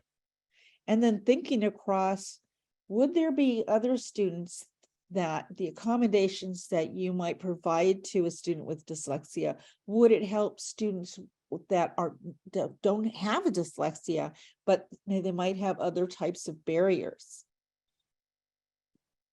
Let's see what the chat says. Requires tons of concentration. And I guess somebody here is dyslexic. Some fonts are worse than others. Thank you, Dana. Yes. So Dana, would you be willing to share what are some of the strategies that work for you?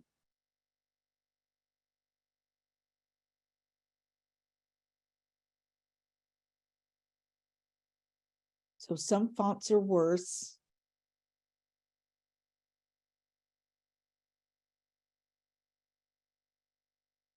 Okay.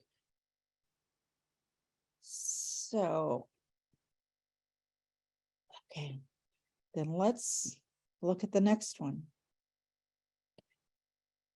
So there are a variety of vision disorders.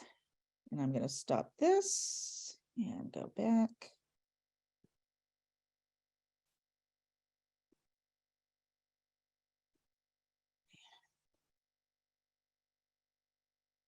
Okay. So what if you have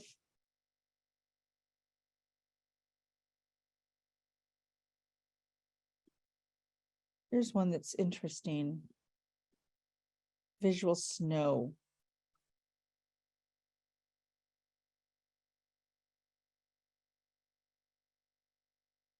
Okay. What does that look like?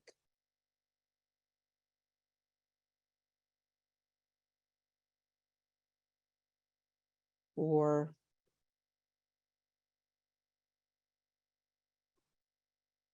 loss of contrast.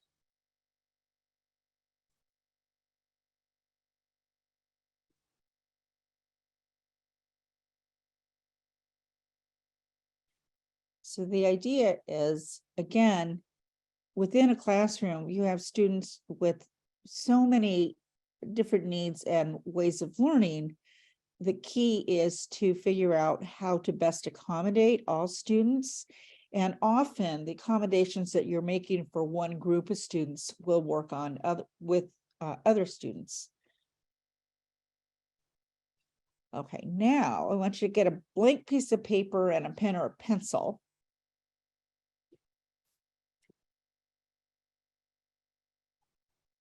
Give you a moment to get those together.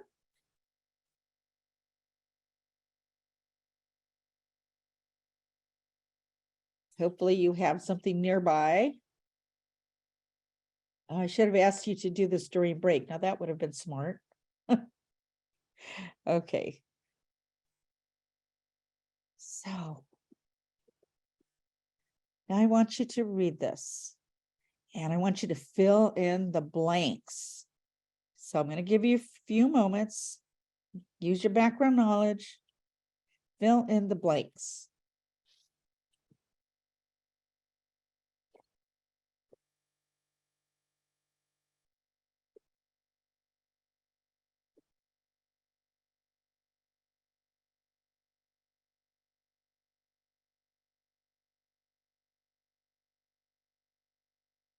How are you doing?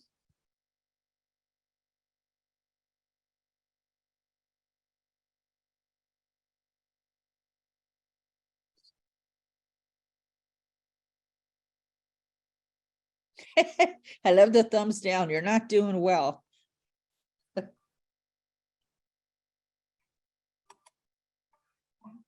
Okay, so that's with 77% comprehension. Okay, what if we gave you a little more language? Okay, a little more language so that you had 80% comprehension. Does that help? So say you're a language learner and you now you understand 80% of the package, you've moved up the proficiency a little. Now, can you fill in the blanks? Give it a try.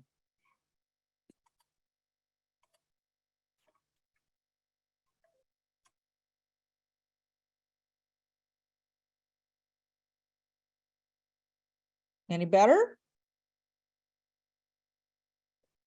This is 80%.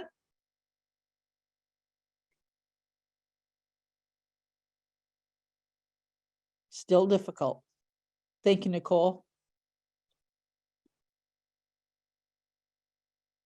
Little better, but hard. Need background knowledge. Oh, yeah. Okay, now guess what? You've learned more language, and now you're going to have 90% comprehension. See how you do.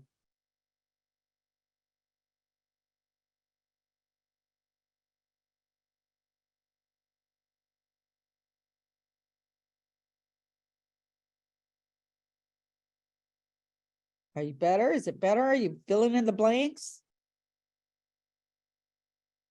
No background knowledge. Yep.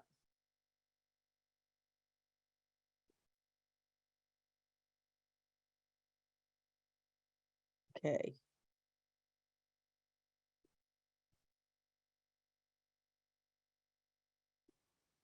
Okay, so as you can see, the point here is that even at 90% comprehension, it's still not very clear, right?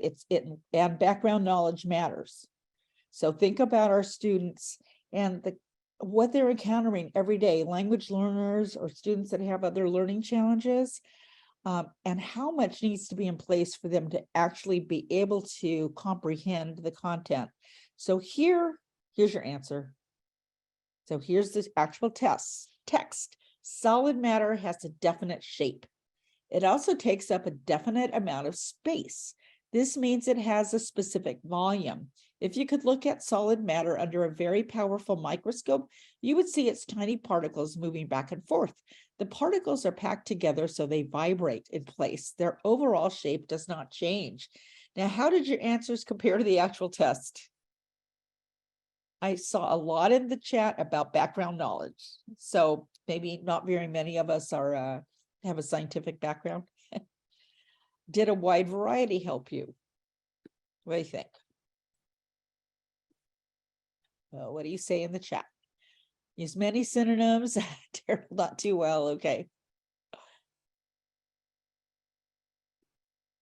Okay. So again, we're really needing to ensure that kids have closer to 95% or higher comprehension.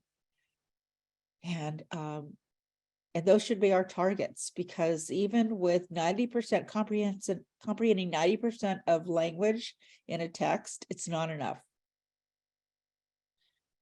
Great. So lots of words used, like defined and definite, that are difficult to understand. Yeah, use of tier 2 and 3 vocabulary is intense. So if you're not familiar with the vocabulary tiers, that's different from MTSS tiers. Isabel Beck and her colleagues have a framework for vocabulary that where tier 1 is like common everyday words and phrases, tier 2 highly used language that might be a little more sophisticated, and tier 3 is really content specific vocabulary. And I invite you to look at her work, because it's really a great way to conceptualize vocabulary teaching. Yes, a word bank definitely would have helped. Right, so strategies, good. All right. So there is no comprehension strategy powerful enough to compensate for the inability to read words. So this also speaks to that explicit systematic instruction of language and of reading. Okay, so I'll take a pause here for a moment. Any questions so far? Let you take a moment to process before we move into our next little section. Going to see where we're at.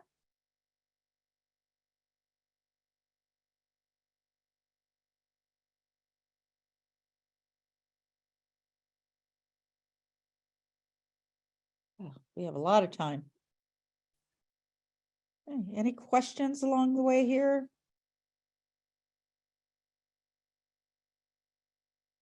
I'm not seeing it, just everybody's got some good conversations going on. Yeah, good. Okay, let's move ahead then to using data in decision making. Oh, here we go. Here is a concept that we just touched on a little earlier, and I know there were questions in the chats about, well, how do we make appropriate peer comparisons? So this is a concept I coined many years ago when I wrote one of the first briefs on English learners and response to intervention, before we kind of reconceptualized it to MTSS. And so what I mean by true peers are individuals with similar learning and experiential qualities and characteristics specifically similar language proficiencies, culture, and experiential backgrounds. And so what that means is when we're considering supports and interventions for a multilingual learner, that the data has to be interpreted relative other students that have a similar background to them. So what we often do is we take, for example, a second grade English learner and look at their progress, and we compare it to their second grade peer. But if that second grade peer is an English, or the group are all English learners, is that an appropriate comparison? Because their background and their language use is completely different. So then we then want to kind of tease it apart and look at a variety of factors in a student's background. And so some of the factors that we look at are students' home language proficiency and their growth over time. How are they growing in their language proficiency? What's the input of that language, home language in the home, or even English? Because many of our language learners have a mixture of languages in their home and often includes some English. What's the age of exposure that the student had to English? Was it from birth? Was it from kindergarten? From preschool? What's their English language proficiency scores and their growth, and the kinds of academic programs that they've been in? Have they been in all English? Have they been in dual language program? Do they have any special program attendance? So just kind of breaking down students' context to make true peer comparisons as closely as we can. So you in the chat showed me many countries that your students are coming from. You have many languages in your schools, and you may have, say, one family that speaks one language, so you don't have any comparators. Well, then we try to make the most appropriate comparisons as possible, looking to similarities and at least a few factors, like all English instruction, or if they've come to school with 2 years of education in their home country, or no schooling. So again, trying to make the best comparisons that we can to gauge progress, because it is not equity in education to compare an English learner to a grade level peer that's an English speaker. Does that make sense? So again, sometimes we have to really drill down into the student's background to try to make a group to as close as we can for a comparison group. Now, why does this matter? Why would it matter that we use true group comparisons? What's it thinking? What if there are not many true peers, small group of Ls at varying levels? Yeah.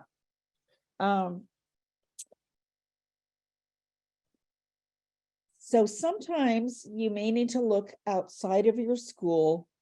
Are there schools within your system that have similar language students?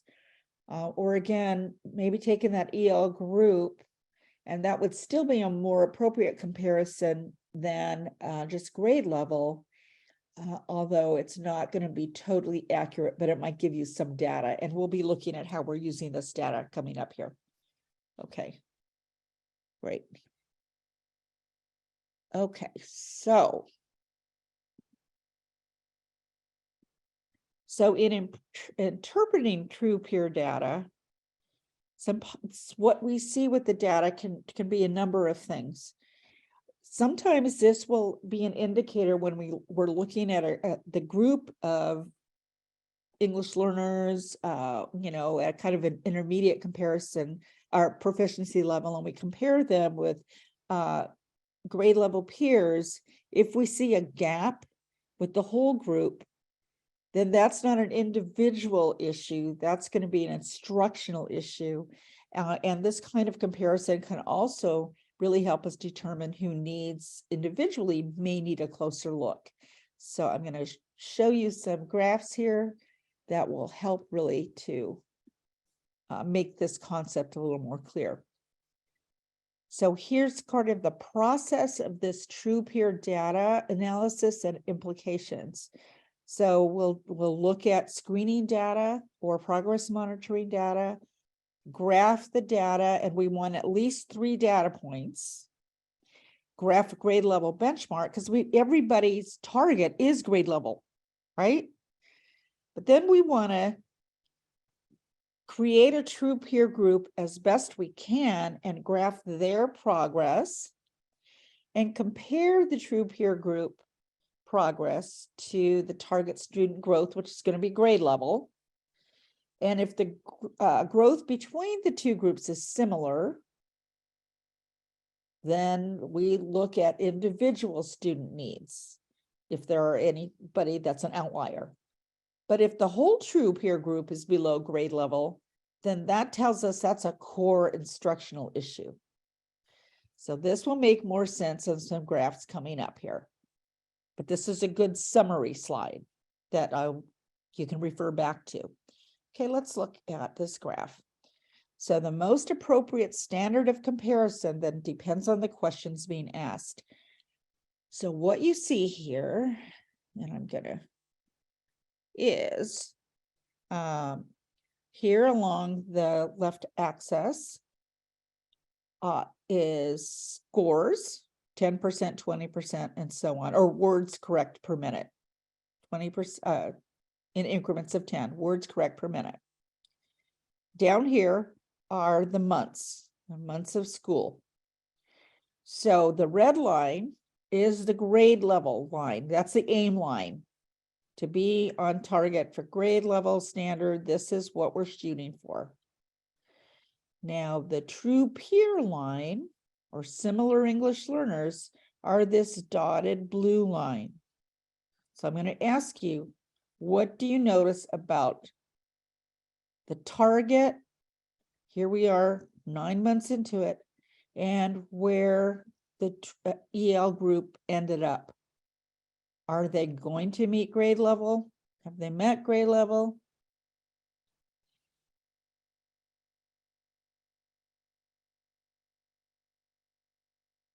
Below grade level, right? Now, 2 students were referred to take a closer look at. One of them, great names, Chasito, and he's the purple line here. And the other is Panchito, he's the green line. In comparison to their true peers, let me ask you, how is Chasito doing? And then how is Panchito doing? So what do you have to say about Chasito and Panchito in comparison to the blue, the true peer group?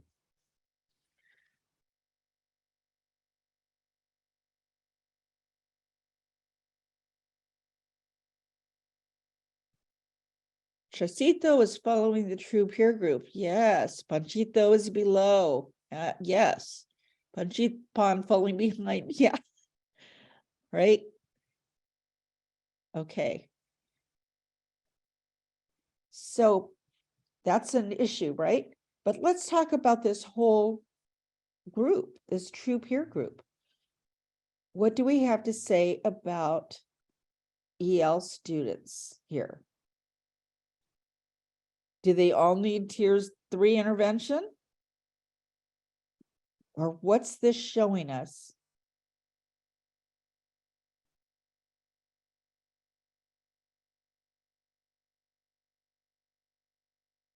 Peer group needs better tier 1. Yes, thank you, Therese. Absolutely. What this means is that this data shows consistently that the EL group is not going to catch up.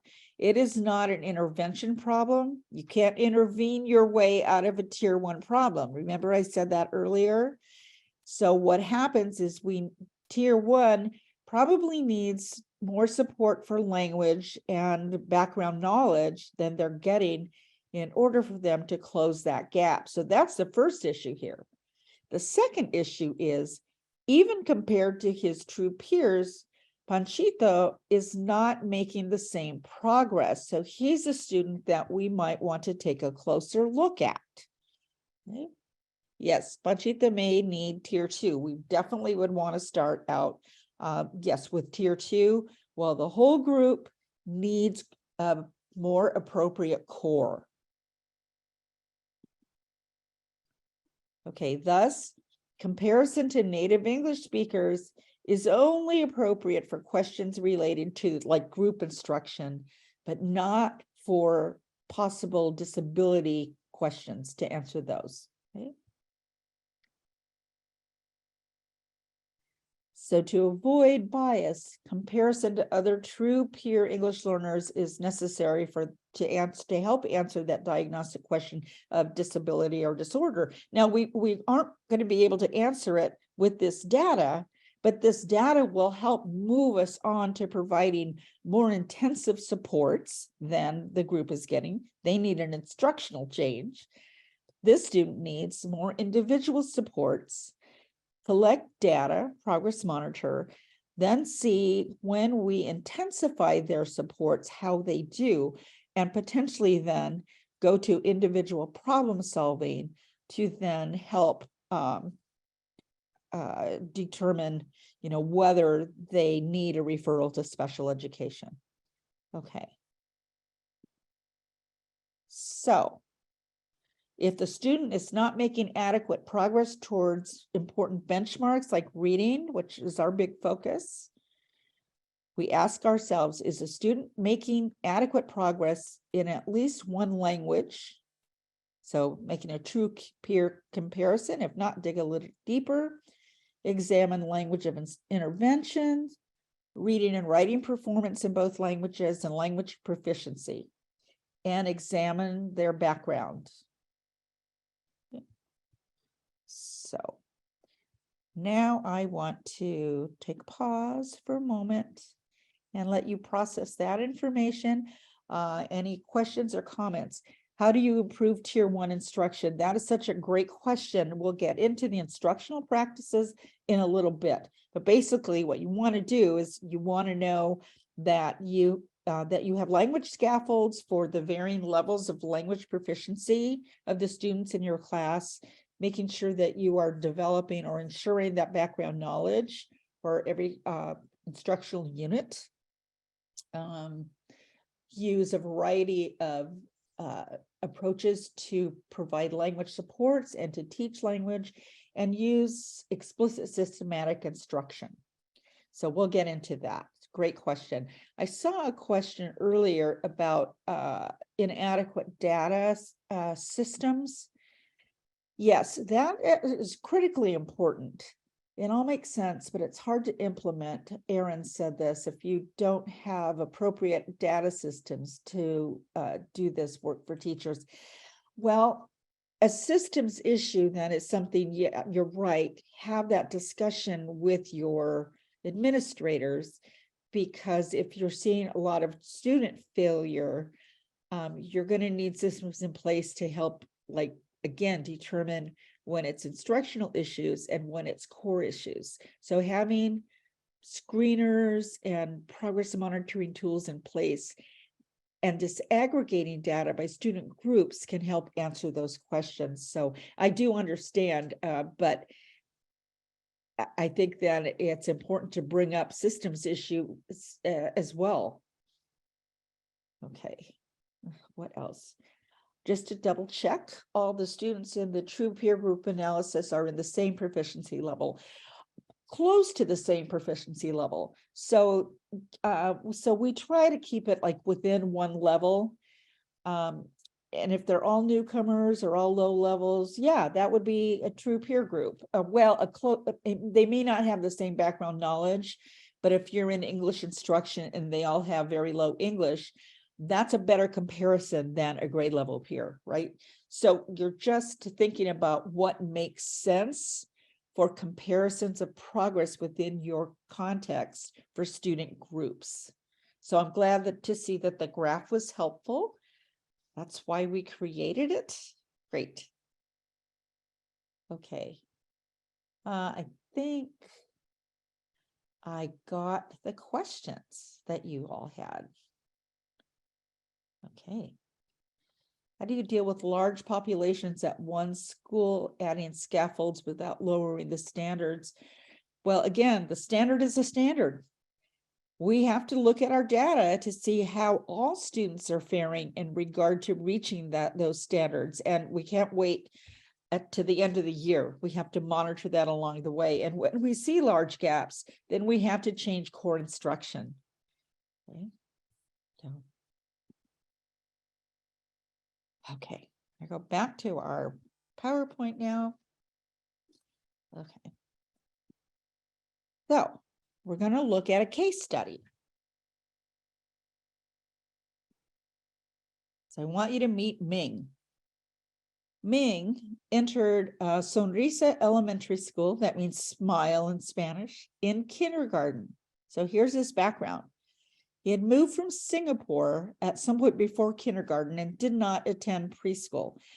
So his parents, on the home language survey, that's one of the forms in the admissions packet, they reported that some Mandarin was spoken in the home.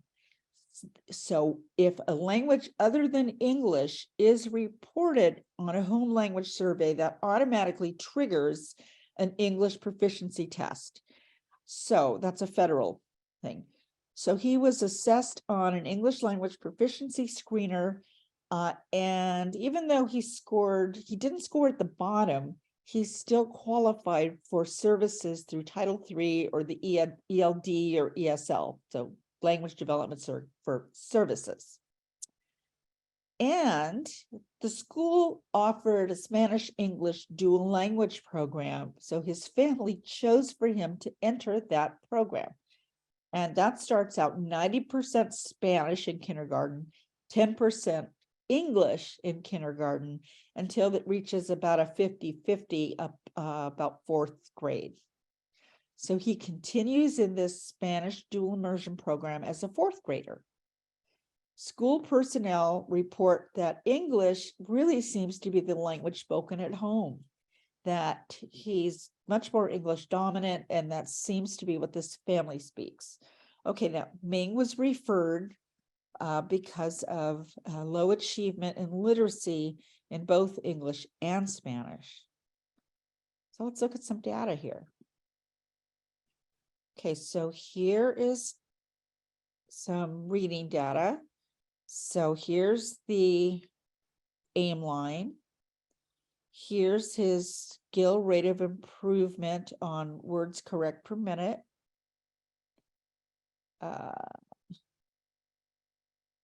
Let's see.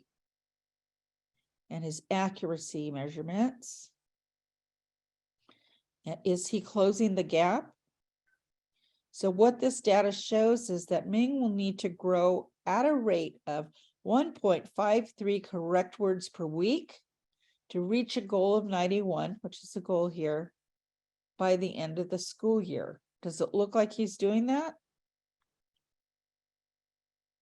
And this is Spanish. This is in Spanish. How's he doing in Spanish? Is he going to reach that goal line? Thank you, Aaron. No. Nope. Emily. Emmeline. Okay. So, oh boy, we see a big gap here. And now let's look at the English data. It's the same measure, oral reading fluency. Here's the English line, the goal. And here, he will need to grow at a rate of 2.16 correct words per week to reach the goal by the end of the year. He's doing a little better. It kind of looks in Spanish, or in English, but he's not doing great. And his accuracy isn't great. So he seems to be struggling across the 2 languages. The greater struggle is definitely in Spanish. What else might help us to understand his situation? And he was not fluent in Mandarin, by the way. Why is he in a dual language Spanish program? Yeah. So while they reported Mandarin, it turns out that they really spoke English in the home. They had some Mandarin in his background because they'd lived in Singapore, but that wasn't really the language they used. And the opportunity to be in a dual language program was something the parents chose, right? So what else might help us in figuring him out? Any thoughts? Do parents read or write with him in English? Yes. His parents speak English pretty well. One of them, I think, was a native English speaker. So yeah, English is the home language, more so than Mandarin. Okay, so we needed to create a true peer group comparison, but he was the only student in the school that spoke or had some Mandarin in his background. Most of the other students in his dual immersion program were Spanish English speakers. So this is an example of how we're trying to make the best comparisons as possible, realizing it's not a perfect comparison. So we looked at his age of exposure to English, his English language proficiency upon school entry and growth over the grades, time in current and past schools. So he entered at kindergarten. He was part of the ELD program and he was in the dual language program. So we tried to make the best comparison as possible. And here is his true peer group. Here's the aim line, the dotted red, and here's Ming. So this was in Spanish. How is he performing in comparison to his true peers in Spanish? No siblings, so good. Listening comprehension, yeah, there's some data that we still need to get. But so what does his performance look? Almost no improvement. Okay.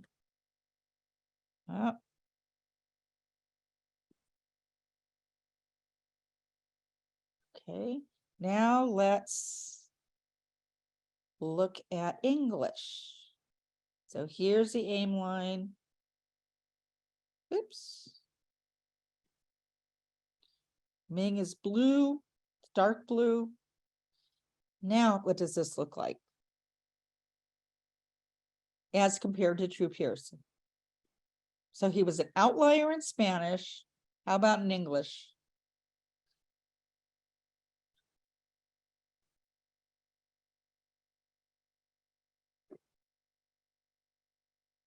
He's better in English, similar to the true peer group. But how are the true peers doing in comparison to the aim line? Excuse me. Are they going to close the gap? Not great. Okay, so one issue might be an instructional change for the group. But so Ming is kind of comparable to his true peers, but still not doing well. So now we decided, okay, again, we made a true peer comparison the best we could. And this is important to note. Here are his English language proficiency scores at kindergarten entry. He came in on a 1 to 5 rubric, a level 3, but he's still qualified for services. So what's important to know is the other students that came in at the same time as Ming had exited the ELD program by 4th grade.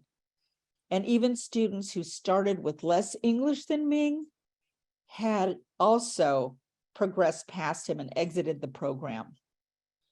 Okay, so what would we do with all this data? He is not growing in his English proficiency as compared to true peers. And we have his reading data, which also had issues, right? So what would you do? Ask for permission to evaluate. This is crucial when looking at true peer groups. Include reclassified students. Yes, yes, yes. We call them ever else. Ever else. Absolutely. Evaluate for LD. Okay. Is it appropriate to discuss with parents that he may make more educational progress in a different school. Now, I will say that the school also has an English track, so we'll tell you in a moment what we're doing here. Okay. So, questions like, as an ELD specialist, what does this mean for instruction for your student? As a coach, how do you support the teacher with core instruction for the student? As a teacher, how do you support the student? As an interventionist, what are the student's needs? As a school-wide team, where would you go from here? And I saw some referral, perhaps. What this slide is really asking is reminding us that it is a collaborative venture when we're working with English learners, and we need to have language specialists on the team and looking to see, how can we support the classroom teacher? What kind of interventions does the student need? And so forth. So let's go back and talk a little more about Ming. So it turns out that Ming had been receiving interventions in Spanish and English, which I don't often recommend. I prefer that interventions occur in one language and generally matching the home language, the stronger language of a student if they're in a dual language program. A couple of reasons for that. I support more time in core instruction. So I'm really, really careful with any kind of pullout, even interventions. Kids should not miss core reading instruction. So when you have two pullouts for interventions, it's too much time that they're missing in class. And I think that it's important to support the stronger language when we can. Now, what they have decided now is, after looking at the English proficiency, and it's probably what a lot of you are thinking, maybe that Spanish, the question that I guess I had for the team was, what's his Spanish proficiency? I'm not sure he actually has high Spanish proficiency enough to support his Spanish literacy. So now they're going to just double dose in English interventions and track his progress. And we recommend tracking progress for about at least a month. So with a double dose of English, what happens? After getting that data, if we see that he's not making progress, then that would be an appropriate time to go to individual problem solving, where we discuss the possibility of a special ed referral. Okay, so was that helpful? What questions might you have from that? Oh, and I also want to make the point, 4th grade is a long time to wait to refer a student who is making such low progress as he was making. And I encourage us to keep a close look at data, knowing that when kids have a true disability, like we suspect Ming does, that early intervention is incredibly important. So, okay, I'm glad that was a good example to walk through. Okay. In Pennsylvania, he may not have been screened after the required parent interview revealed his exposure to English. Yeah, remember, our students are complicated, but just because they have English as a second language in their background doesn't mean that they also may not have a true disability. But it's through the process of looking at data, making appropriate comparisons, looking at data over time, including their acquisition of the English language. All of these are really important data points. Then it can help pinpoint kids that do need a closer look at. Oh, thank you for this question. What are my thoughts on retaining students? I do not believe in retention. I'm also a school psychologist, and I know the data on retention. I don't recommend that in any shape or form, because mostly they get the same thing a second time. And if it didn't help the first time, it's not going to help the second. What we need to do is change the instructional context for them, and perhaps change the skills. I mean, some kids just need, especially kids that are learning English while learning content, they need more time than we give them in the general pacing of our instruction. Okay, great. So hopefully that gave you some context and that was helpful. So what are your thoughts on team members suggesting a rescreening a couple of years after their initial screener was do not qualify for English language services or special ed? I'm not sure of the question. Can you clarify? English language services. If they don't qualify, yeah, I don't know that they would get screened, but what I would say is if students are struggling and you think it's language, make sure that they have the most appropriate supports. Yeah, that's a good question. I don't know of any rescreening that takes place. It's generally initial entry. Okay. And I guess you have a Pennsylvania law that really recommends no retention, and I highly support that. Okay. Let's keep going here to make sure that I finish everything in my presentation before I leave you today. Now we're going to look at the instructional component. I know you've all been waiting for this. I also said earlier that we talk a little bit more about students with interrupted formal education, and it sounds to me that you have a lot of students that might have this kind of a background. So SIFE, we sometimes call them SIFE students, and these are students who enter school who may have interrupted formal education or perhaps no formal education. That's pretty common. So they exhibit below grade level academic skills due to their lack of a consistent education. So lack of education is not a disability.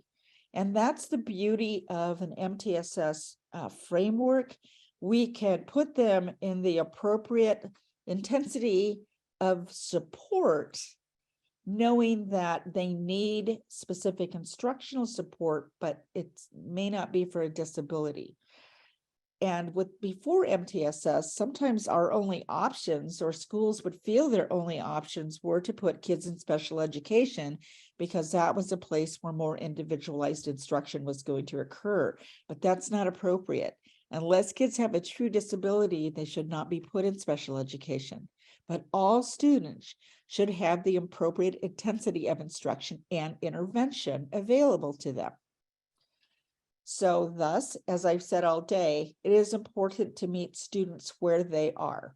So this may mean that secondary teachers, we may need staff at the secondary level that can teach beginning literacy. So remember, it's important to assess and confirm students' knowledge base. So if they're showing you that they're not literate, you need to meet them there.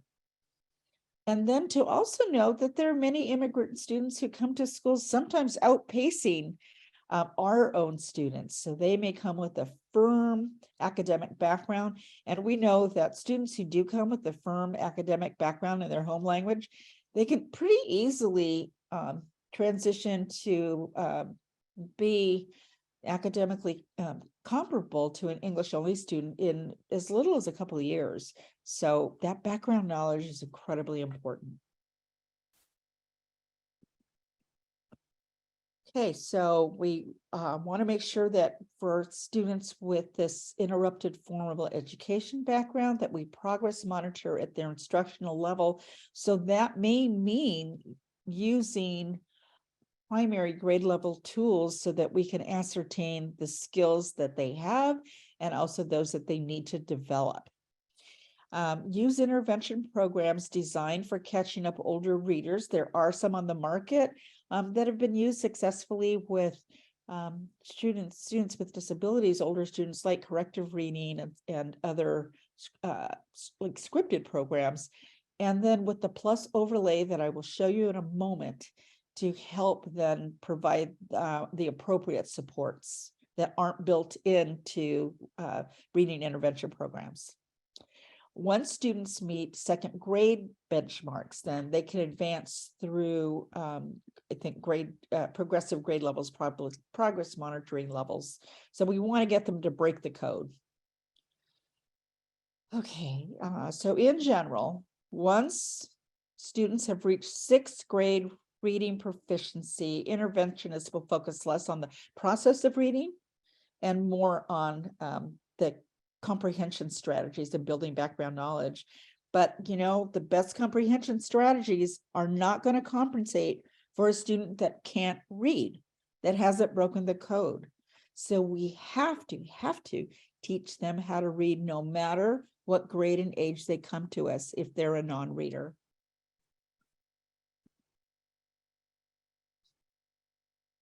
Oh, I love it. The lack of formal education doesn't mean they weren't learning. Yes, and they were learning important things. It just may not be what we're testing. Okay. All right, so my colleague, Amanda Sanford, and a former student of ours about a decade ago now, conceptualized this framework that we call PLUS, has 2 S's. I don't have a lisp, it's 2 S's. And it's basically an acronym after we have culled the research for the evidence on best practices for English learners. Then we kind of put those best practices into these categories.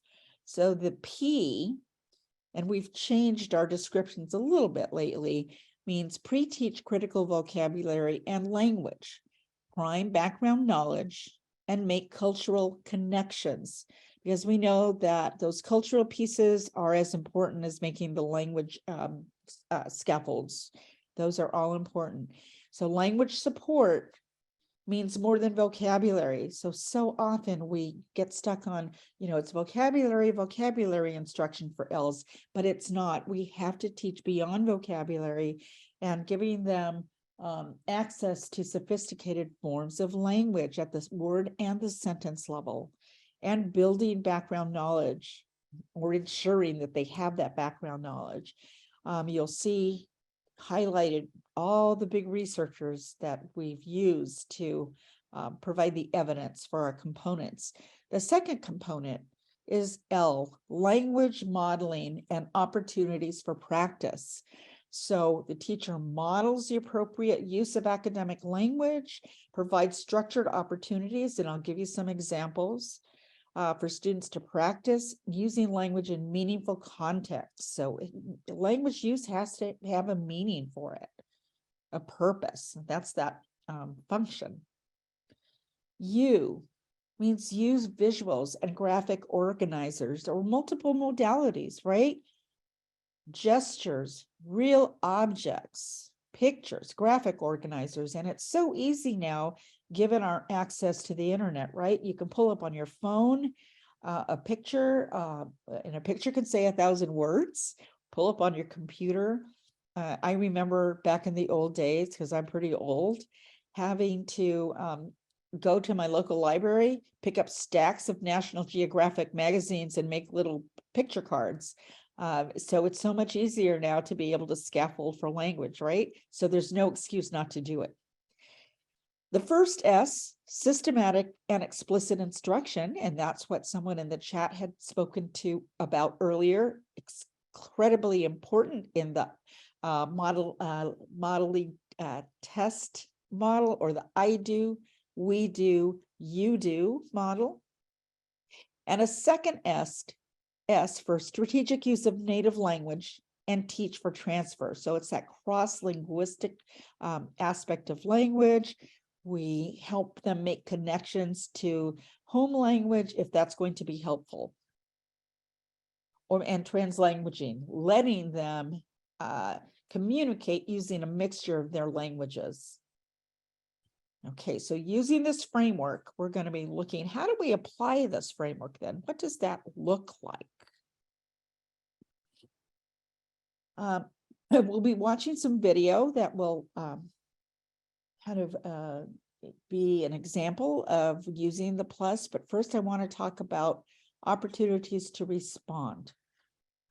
What we do know from research is that, the majority of talk in a classroom is whose talk?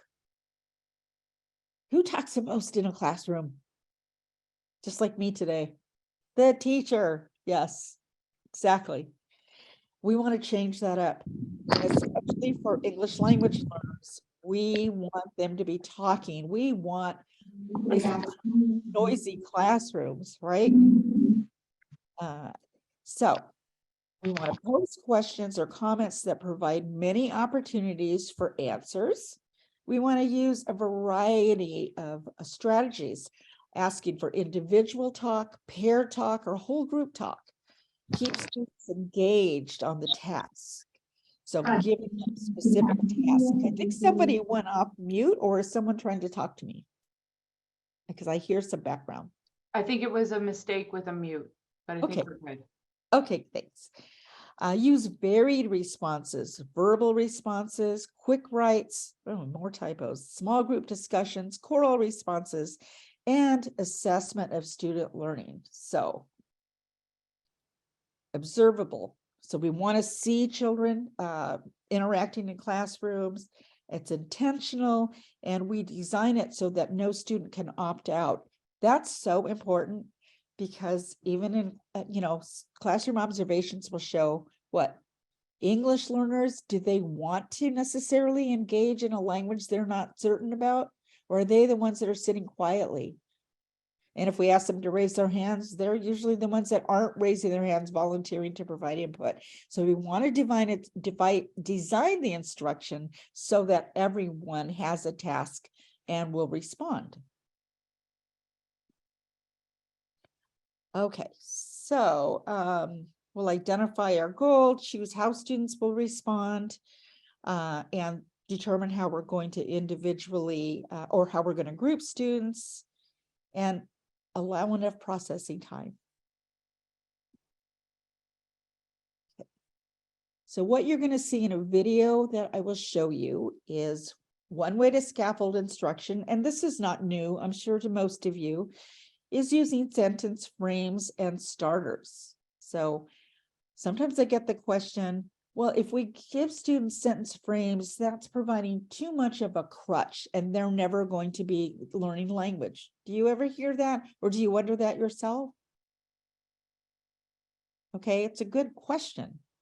But even I, as an academic writer, I have a little cheat sheet of sentence starters for writing academic and certain kinds of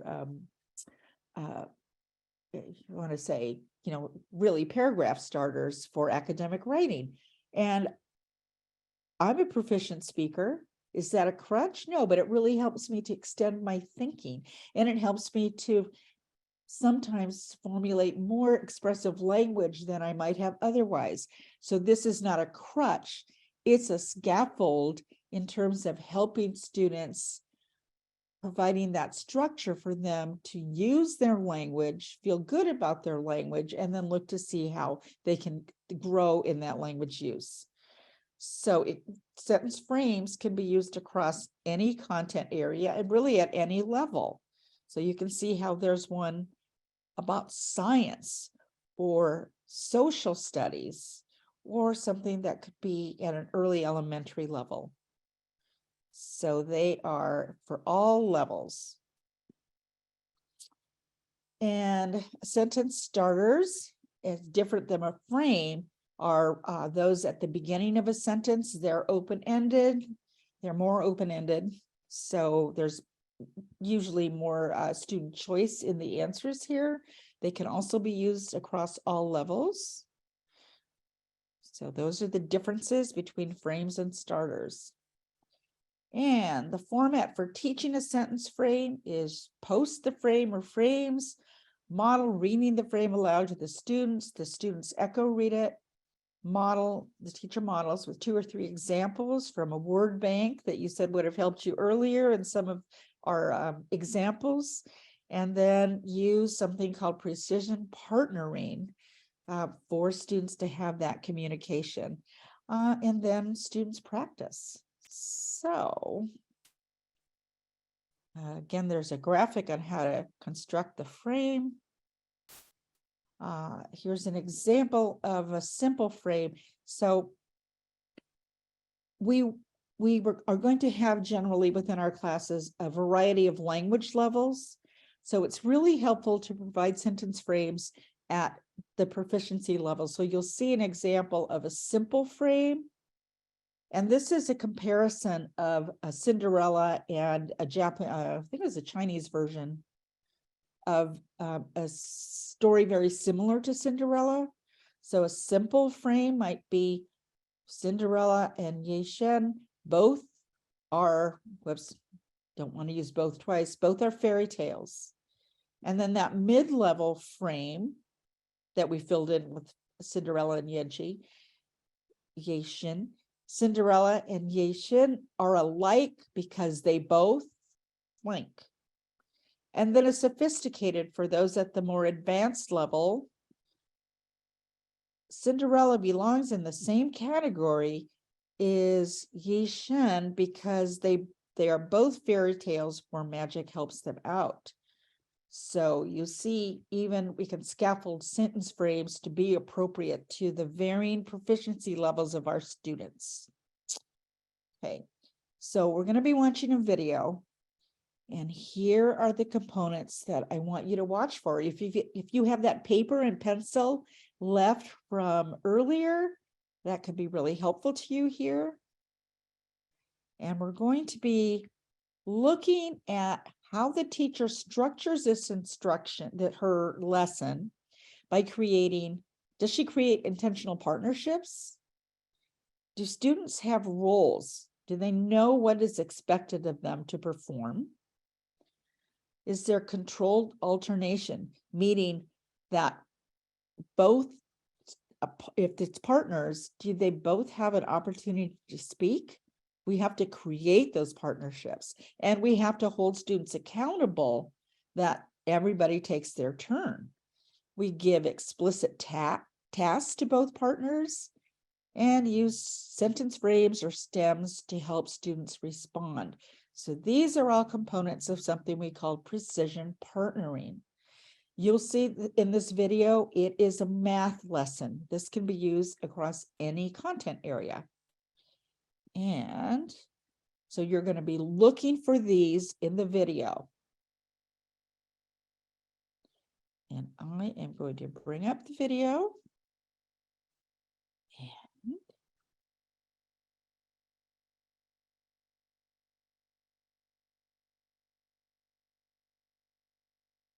make sure, Kristen, can you see the video? Working on some word problems where we had to choose Yes. the Yes. operation.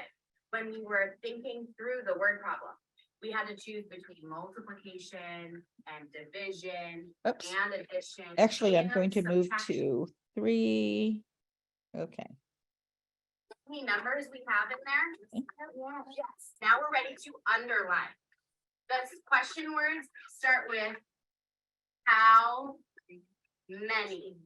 Let's underline the question, starting with how many cousins does Grant have? That's what we want to find the answer for. We want to solve for how many cousins Grant has. Now, one more thing. We need to box the important information. Here are her sentence Are there any frames. important words in this word problem that might be a clue for us to choose an operation? Are there any important words? Think of it, read it to yourself again.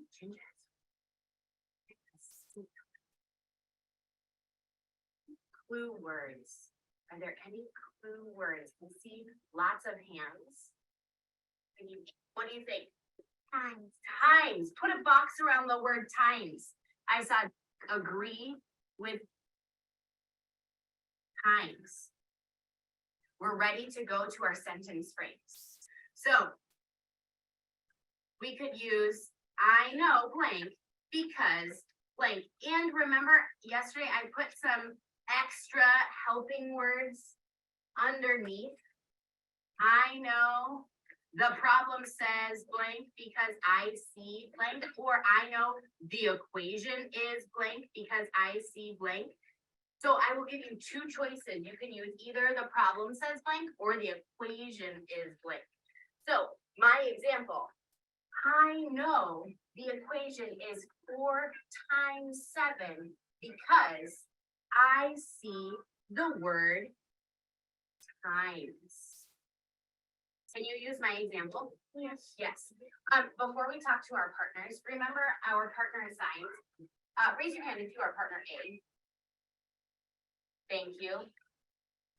Will you move toward these so you guys can be partners and talk together and you will be partner A? Thank you, my friend. And hands down, raise your hand if you're partner B. And B2, thank you, groups of 3. Today, partner A, your job first is to what? Speak or talk. And partner B, your job is to listen only right now. Then I will switch the signs and we will switch. I see some kids already pulling out that sentence frame tool. Your job, partner A, is to say, I know blank because blank. Ready? Go.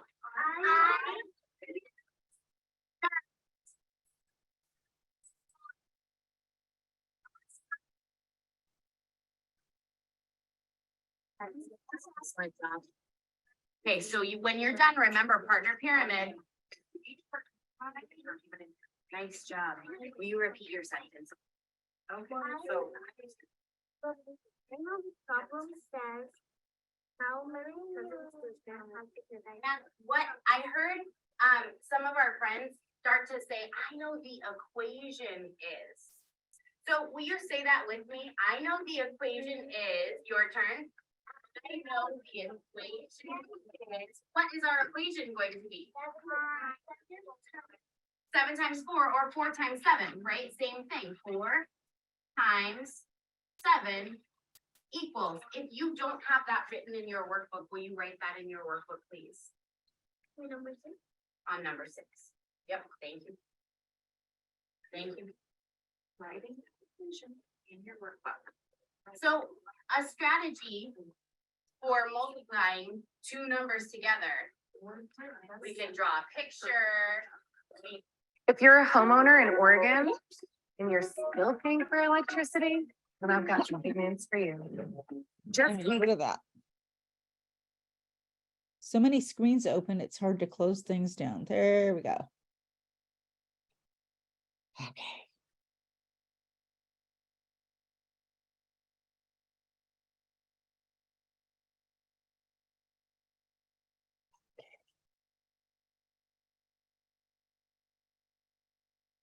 Oh, I'm sorry if the volume wasn't very clear on that, but let's talk about what you saw. Oops. Okay, so what did you see in the video? You can put in the chat, people can come off mute too.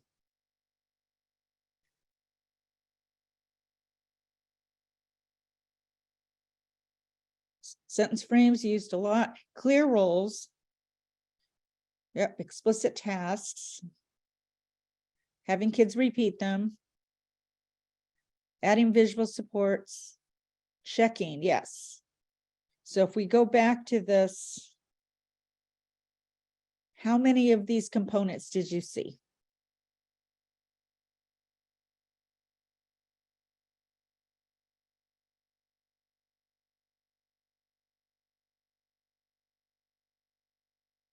So I think the one thing that I didn't really see is this controlled alternation. So giving, each partner, okay, partner A share, now move to partner B. That could have been clarified more because again, particularly for English learners, we have to hold them accountable for that communication as well, because often they lack confidence to speak out. But by giving them frames, then and using word banks, then they know what they need to say, or they have some options.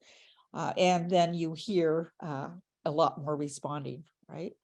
So this then really speaks to, let's go back to our plus, what components of the plus framework?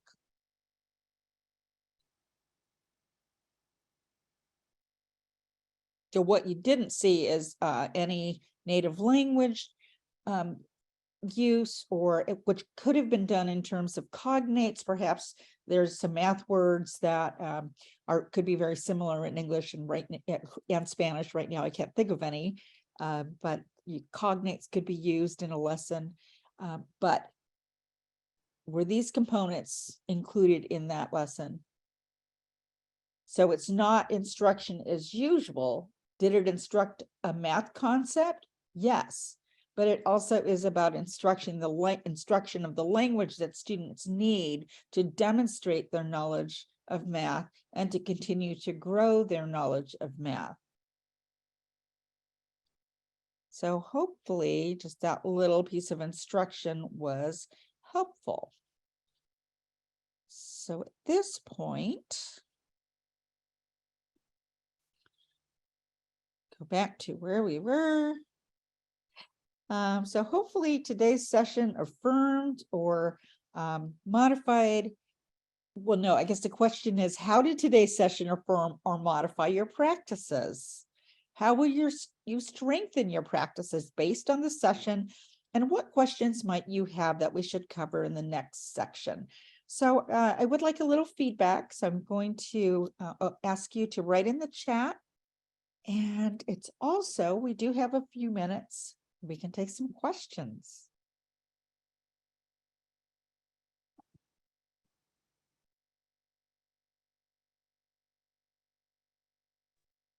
Could I ask See a large group of you that are still here. You stuck it out all the hours. That's great work. Could I So ask a question about your comparing data with a peer group? Good. I'm glad there's some strategies to share. Oh, thank you, Erin. Tier 1 was helpful. Okay. Shanda or Shonda, I don't know how to pronounce your name. Did you have Shanda was right, yes. Okay, do you have a question? I do, yes. So when you talk about comparing data within a peer group, what type of data do Vocabulary you tiers. what type of data do you About how to pair recommend? and group language learners. compare? Oh, I'm so happy. Good. Now I'm going to show you next Dr. two Brown, websites that'll give you more information on this. One is our most current grant website, that's diceplus.org, and it has information on literacy instruction, but this work originally came from this website, projectle.org, and I will invite you to check that out. Please look at the resources, go through all of the tabs that are on this website. You will find more instructional videos like the one I shared with you. You'll also find an ebook of the PLUS framework. Actually, let me get you to that website right now, because this might be super helpful to you.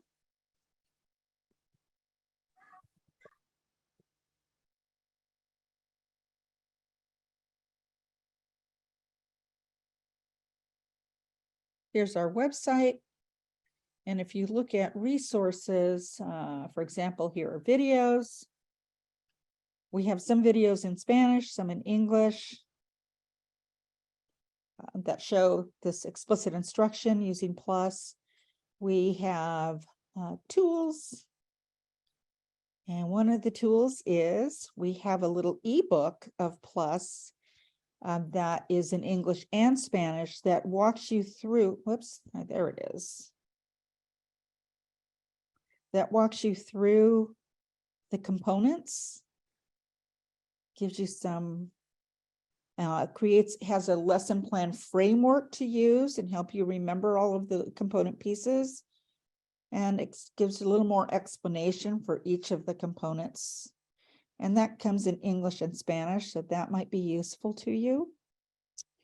Let's see, what else?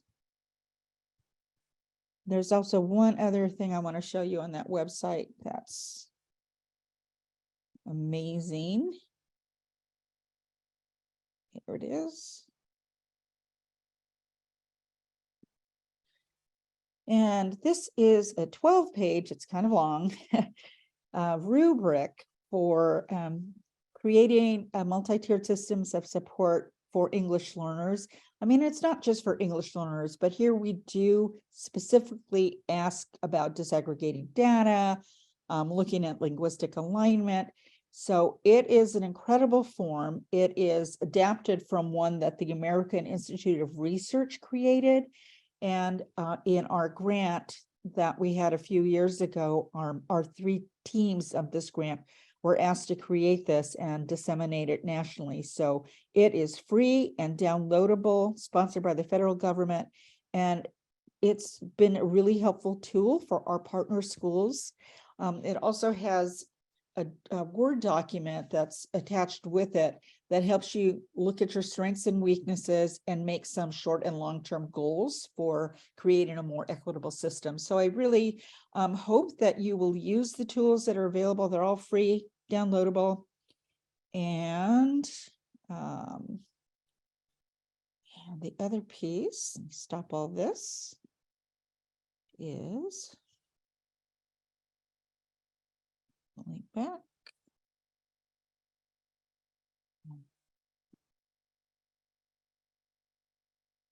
Here's an additional website that's got more resources. And to remind you all that I do have a book that's out. It's a few years old now, but it has a lot of this information that I'm sharing with you a little more in depth. It's available on Amazon. Here are 5 free briefs that are available on our website that I just shared with you. And to remind you to please register for next month's webinar. And we'll be looking at instruction across general ed and special education and more great conversations. And this is me. So that takes us to almost the end of our time.